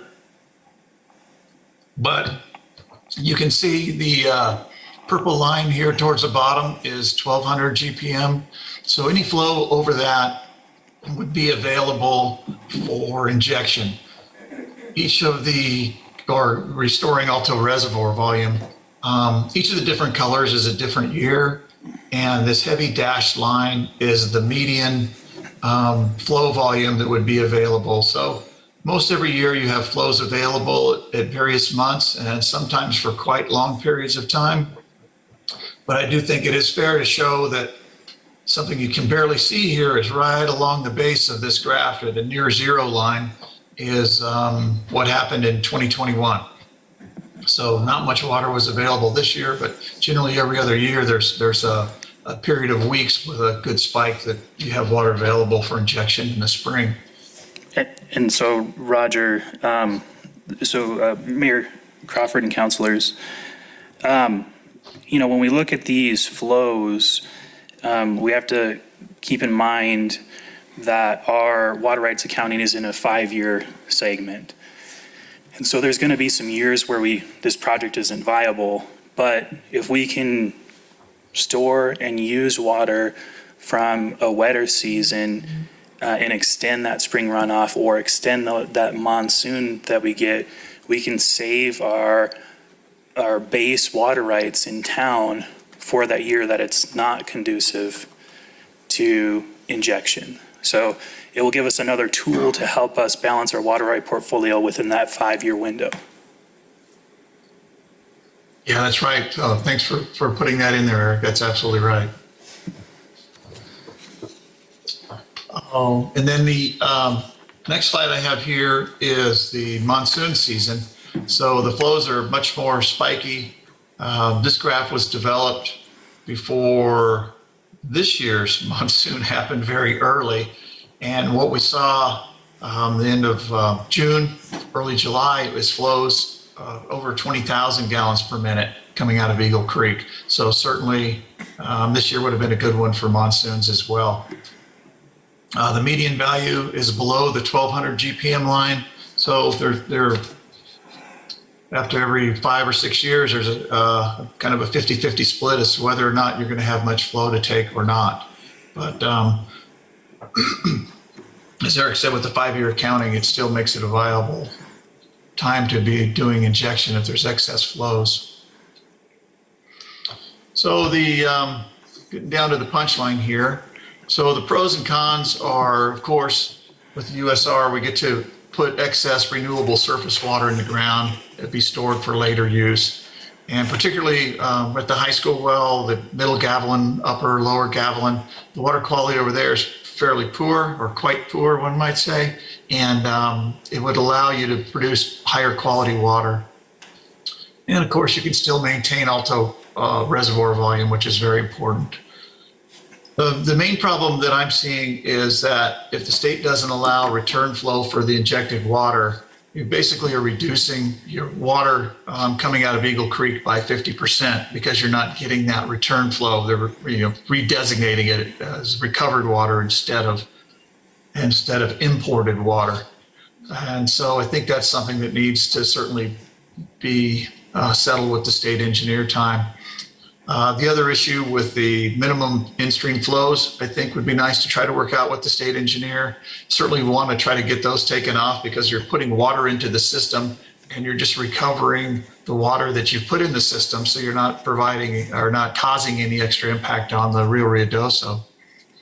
Another con is the cost of pilot testing is high. By the time you put in a couple of monitoring wells, as you know, the price tag it's fairly high for this project. And limited water in some years, but with the 5-year accounting, you have flexibility to make this a viable project. So in our opinion, without if the state redesignates this water as recovered water rather than imported water, I don't think it's a practical project for the village. I think it's expensive and you lose out on way too much water from a standpoint of return flow and being able to put water in Grindstone Reservoir and be able to pump your 272 series wells. And we initially looked at the high school well, but we think the middle, upper, and lower Gavilan wells are going to be much more favorable for this project.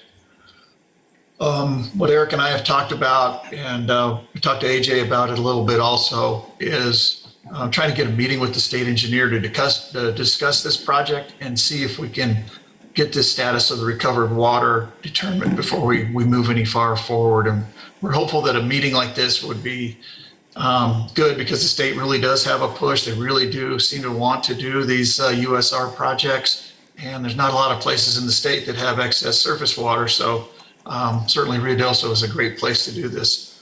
So we'd sure like some direction from you to move forward, continuing with the permit application process and working with Eric and AJ to meet with the state engineer if you all think that's a reasonable thing to do as well.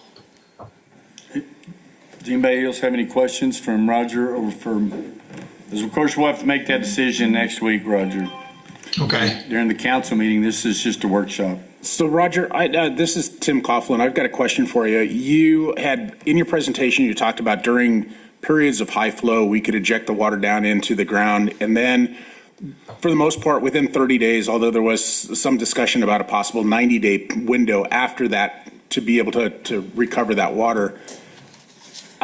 So would the timing of that be the injection not be just on the flow, but on when we anticipate the flows to diminish, so that 30 days after it's injected, we would then be pumping it back out? Yeah, that's a good point. You can do that certainly during spring runoff to some degree, because we can monitor the precipitation and the snowpack and have a better idea of how long you're going to have, how long the runoff's going to be.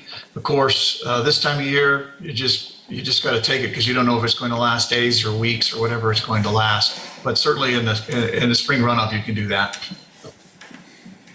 Okay, because to me, it just seems like a little bit of a gamble that you don't know exactly what's going to be happening 30 days from now. So how much of that are we going to be able to recover based on the cost to actually get it into the ground and then to pump it back out again? And Mayor Crawford, Councilor Coughlin. So the wells that we're looking at now are going to have a lot longer storage periods. So we're looking at, it's going to be in that 90-day range, 90 or above. The 30-day issue came with the high school well, and because there was direct connectivity to the river. And so, a lot of our efforts were initially put into the high school well because the infrastructure there is really conducive to us being able to inject water there. But this Gavilan Canyon well field that's basically from the Jehovah's Witness hall down to the tank at Hull and Gavilan, that's the series of 3 wells that we would be looking at implementing this project at. And so with that one, we would have a longer hold period. So you can kind of look at it as a potential for us to extend the spring runoff. We've got plenty in the spring. We're doing all of our operations. All of our needs are met. Let's take that little bit off the top, inject it, and then in the summer, while we're waiting for the monsoon season to hit, we can turn those wells on, put it into the system, and then help reduce the potential need for running the high school and Hollywood wells and using our base water rights in that section of the system. No, that's true. Mr. Mayor, Councilor, you can see on this graph on the right, the 90-day injection doesn't quite go down to the high school well, which is the S9 well. Right. And so actually you could perform injection for a longer period of time. You could also start injecting, and if there was a little bit of demand, you could kick on the high school well and make sure that all of your water that you're putting in is recovered. By kind of, I guess, the way to say it would be to drag the injection plume southward and make sure it's getting recovered by S9, and then also by S4, Lower Gavilan, if you were to improve that at some period of time. So there's a lot of ways to do it. And ultimately, I think you could even inject at a couple of wells at a time to spread out the water plume a little bit as well.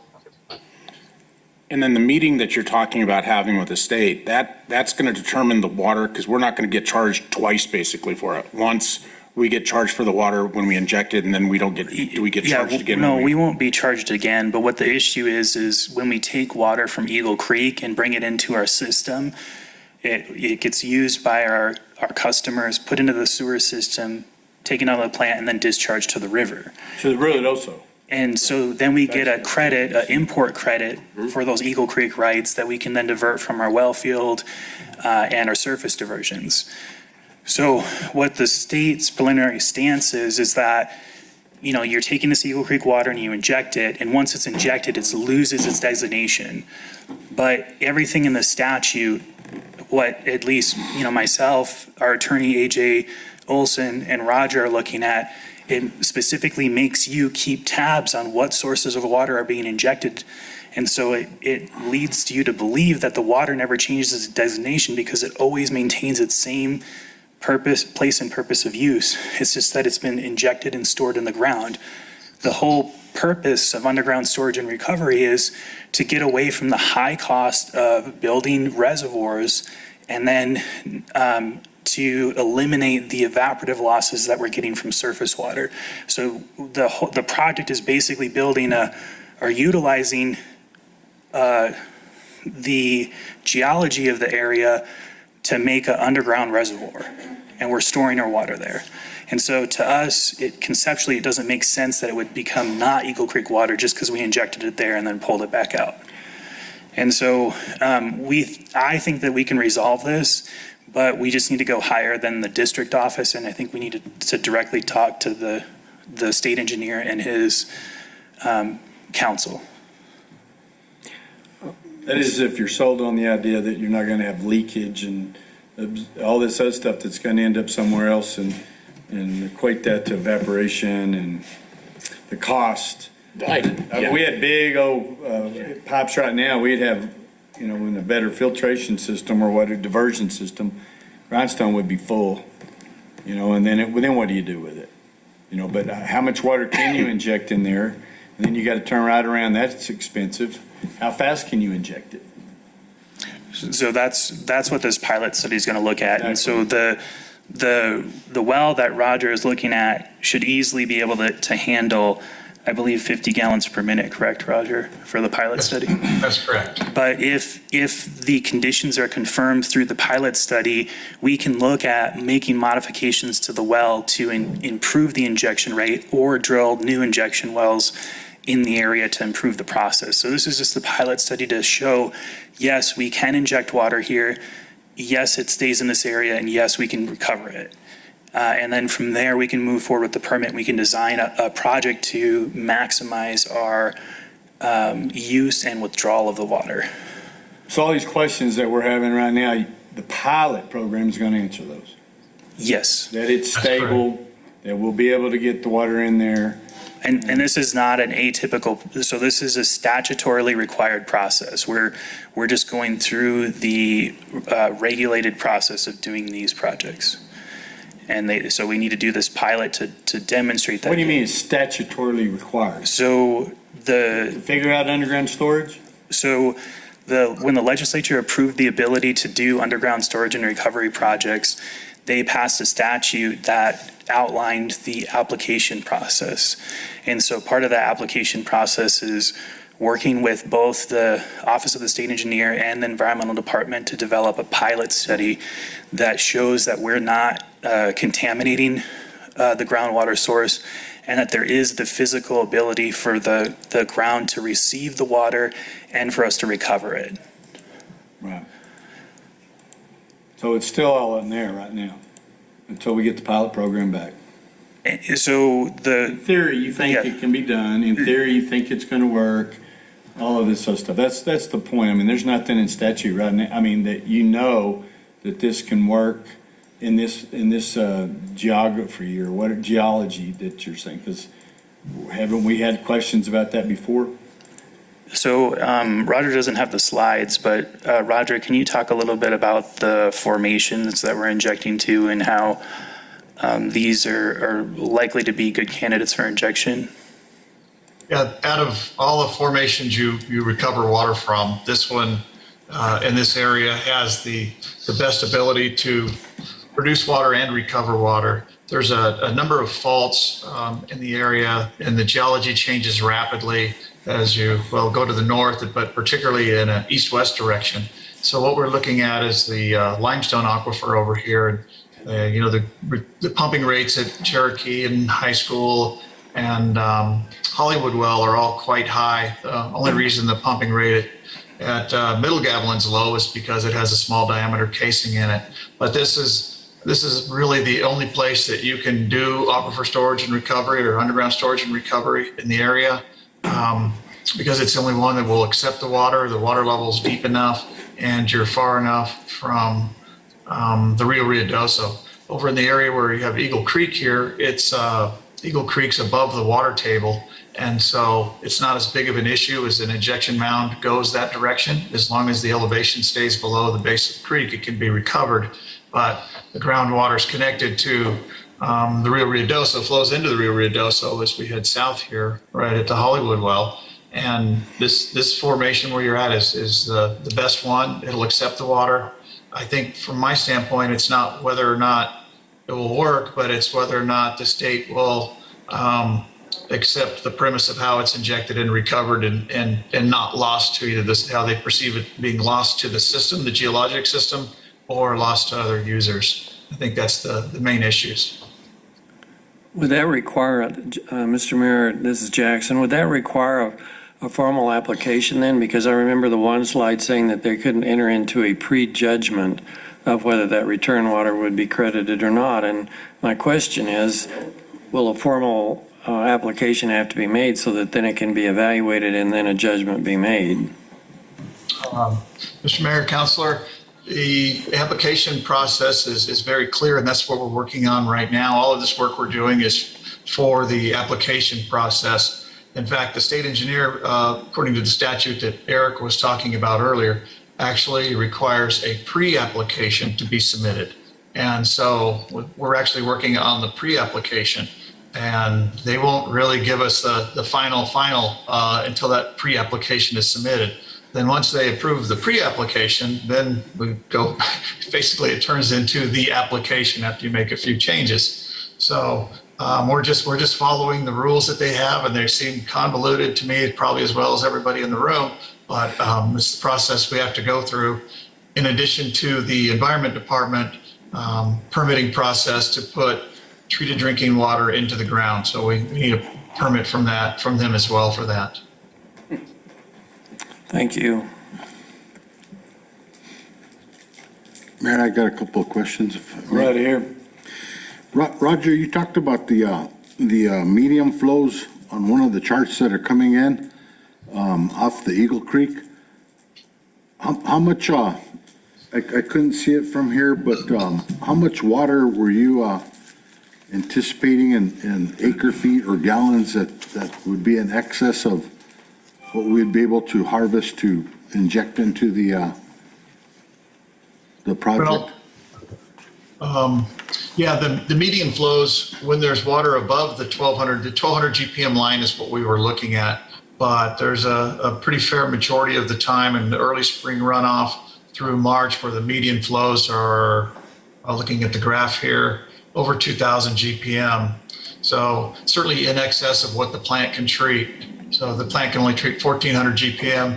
At the median flows, there's always it appears that most of the time there's going to be plenty of water for the injection process. So approximately how much water are we talking about? Well, the two questions, I guess, or two answers maybe. If you have, if we look at injection rates of 100 gallons a minute, that turns out to be on the order of 40-ish acre feet over a 3-month period. So not an insignificant quantity of water. I was looking for my little cheat sheet here, sorry. Yeah, it turns out to be between 25 and 40 acre feet in a 3-month period. So a pretty fair amount of water. So what can happen, you can do two things simultaneously, obviously, when you have these peak flows. One is you ramp up the treatment plant if it needs to be, if you're not meeting demands over 1200 GPM. You can ramp it up to 1400 GPM. You have plenty of water to go into the ground. And then also you can use the excess water to, as you keep Alto Reservoir full while you're still treating water. So it's not necessarily one or the other, but at these flows of over 1400 GPM, you can do both simultaneously. And can you explain to me a little bit more about the aquifer that we're talking about? How do you see the reactiveness of it when we're pumping or when you got the flows coming in from either snowpack or rain events? Is it pretty reactive or? No, not in the area. So the wells in Eagle Creek are really reactive. You can have up there, you can have water levels, non-pumping levels that are either flowing at the ground surface or just tens of feet below the ground surface during monsoons and during spring runoff. But other times of the year, those non-pumping water levels can be 200 to 400 feet below ground. So that's a really reactive aquifer. So in the area where the Gavilan Canyon wells are and S9, it's a fractured limestone. It has much more storage, water storage in it than Eagle Creek does. Eagle Creek's kind of very fractured limited, and that's why it responds like that. The aquifer over where we're talking about doing the project is more fractured. It stores a lot more water, and it's not very reactive. In fact, non-pumping water levels over there haven't changed more than just a few feet of decline over the last decade or so, year in and year out. We monitor those wells every month, and there's hardly any variation over there in non-pumping water levels. A little bit of decline over time, which is another thing this project would help reverse, is maintaining the water levels in the aquifer. But yeah, not reactive at all. So that kind of gives you the hint of why it'd be a better storage area and you wouldn't be losing the water as quickly in that area? Yes. Yeah, which verified by the model simulations, which are based on our, the pumping tests we've done over the years and those same rocks in other places.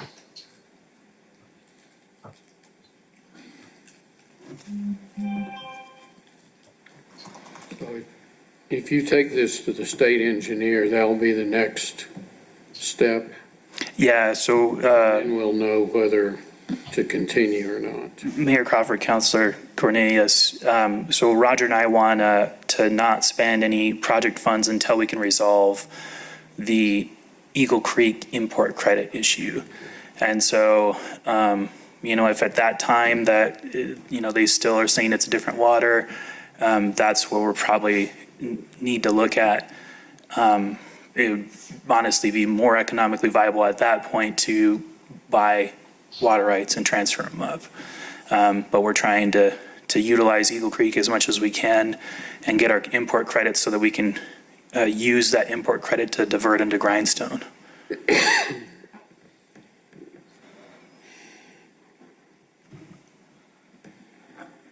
And that's where I stand as priority, is keeping that return flow credits.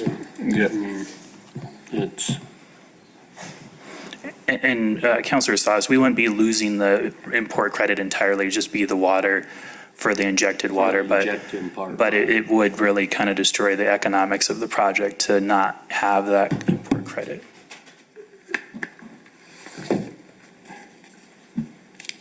Anything else? Okay. Thank you, Eric. Great. So if anyone could share any questions that they have for me so I can make sure I have the appropriate answer. I'm assuming that Roger will not have to be at the regular council meeting, or would you like him to attend? That's what I just asked them. Do you have any additional questions? And they said no. No, I think the next step is to Linchpin, yeah. check with the state and see what we can work out before we go further. Okay. So you're going to want to, So, I mean, to be honest with you, at this point, I don't even know that it needs to be on the council meeting if we don't know what the answer is going to be. Sure. Because there's not a decision to be made without having all the information. Mayor and Council, the only reason we put it on this one is so we can have discussion on it. Correct. So, Right. so the discussion would be to get some information from the OSE and then put it back on council. Okay. Yes. Okay. Thank you, Mayor. Thank you. Okay, now we'll need a motion for closed session. Just let y'all know that other meeting was moved Oh, the So where? to, I'm supposed to be in the other one. You're there, to Convention Center. That's what all those people that were doing, we went way over yesterday. Mayor Crawford, members of the council, just wanted to give just a brief update on the other additional items that'll be on the regular meeting. Okay? We'll have, as always, we'll have approval of the governing body minutes. We'll have a discussion and possible action on a resolution supporting the CDBG federal funding requirements. We'll also have discussion on adoption of a resolution for the fair housing. We'll have, as a consent item, request to schedule a public hearing. This is ordinance amending the Village of Ruidoso Municipal Code Ordinance, Chapter 22, Buildings and Building Regulations, Chapter 42, Fire Prevention and Protection. We'll have the introduction of new Village of Ruidoso employees. This is on the mayoral reports. We'll have a proclamation proclaiming CDBG, August as CDBG month. Presentation on Hope Harbor. And on the manager's report, we'll have the usual report from all village departments. We'll have a tentative report on the magistrate court building by the administrative office of the courts, and an update by Matt Ingram on Rio Street realignment and sign project. You sure about that one? Yeah, because he's not there. He's gone. I thought he wasn't gone till after August. I heard he was done. That's what he told. I don't know. We just need to verify that one. Okay. I think, Eric, you're the one that got him to present. My understanding is that he resigned effective end of August. But didn't Matt Ingram say you're the one that scheduled him to be on? Realignment. Yeah, so Rodney and I were trying to get him to present. I was trying to reach out to the architect that did the design work, but Rodney said that Matt was available to give a presentation about the preliminary architect design. He's still there? He resigned. That's what I was asking. I don't know. We just need to verify it. So I'll verify it, Mayor. if we have a presentation, if we have the information, we're going to need to see it. So whether he's presenting it or maybe you. Okay. All right. That's it. So we need a motion. What else? So obviously you can tell it's going to be a extremely long, very long meeting. Very long, Mayor Crawford. Okay. I'll do my part if you do yours. Yeah, I know, you're looking at me.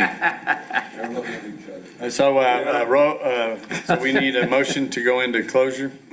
Mr. Mayor, I move that we move into closed session for discussion of limited personnel matters citing statute 1015-1H2 NMSA 1978. Item 2, discussion subject to the attorney-client privilege pertaining to threatened or pending litigation in which the Village of Ruidoso is or may become a participant, citing 1015-1H7 NMSA 1978. And finally, item 3, discussion of the purchase, acquisition, and/or disposal of real property and/or water rights by the Village of Ruidoso, citing statute 1015-1H8 NMSA 1978. Any action taken as a result of the closed session will be brought back into open session, and I so move. Second. Roll call, please, sir. Counselor Jackson. Aye. Counselor Coughlin. Aye. Counselor Cornelius. Aye. Counselor Salas. Aye. Counselor Eby.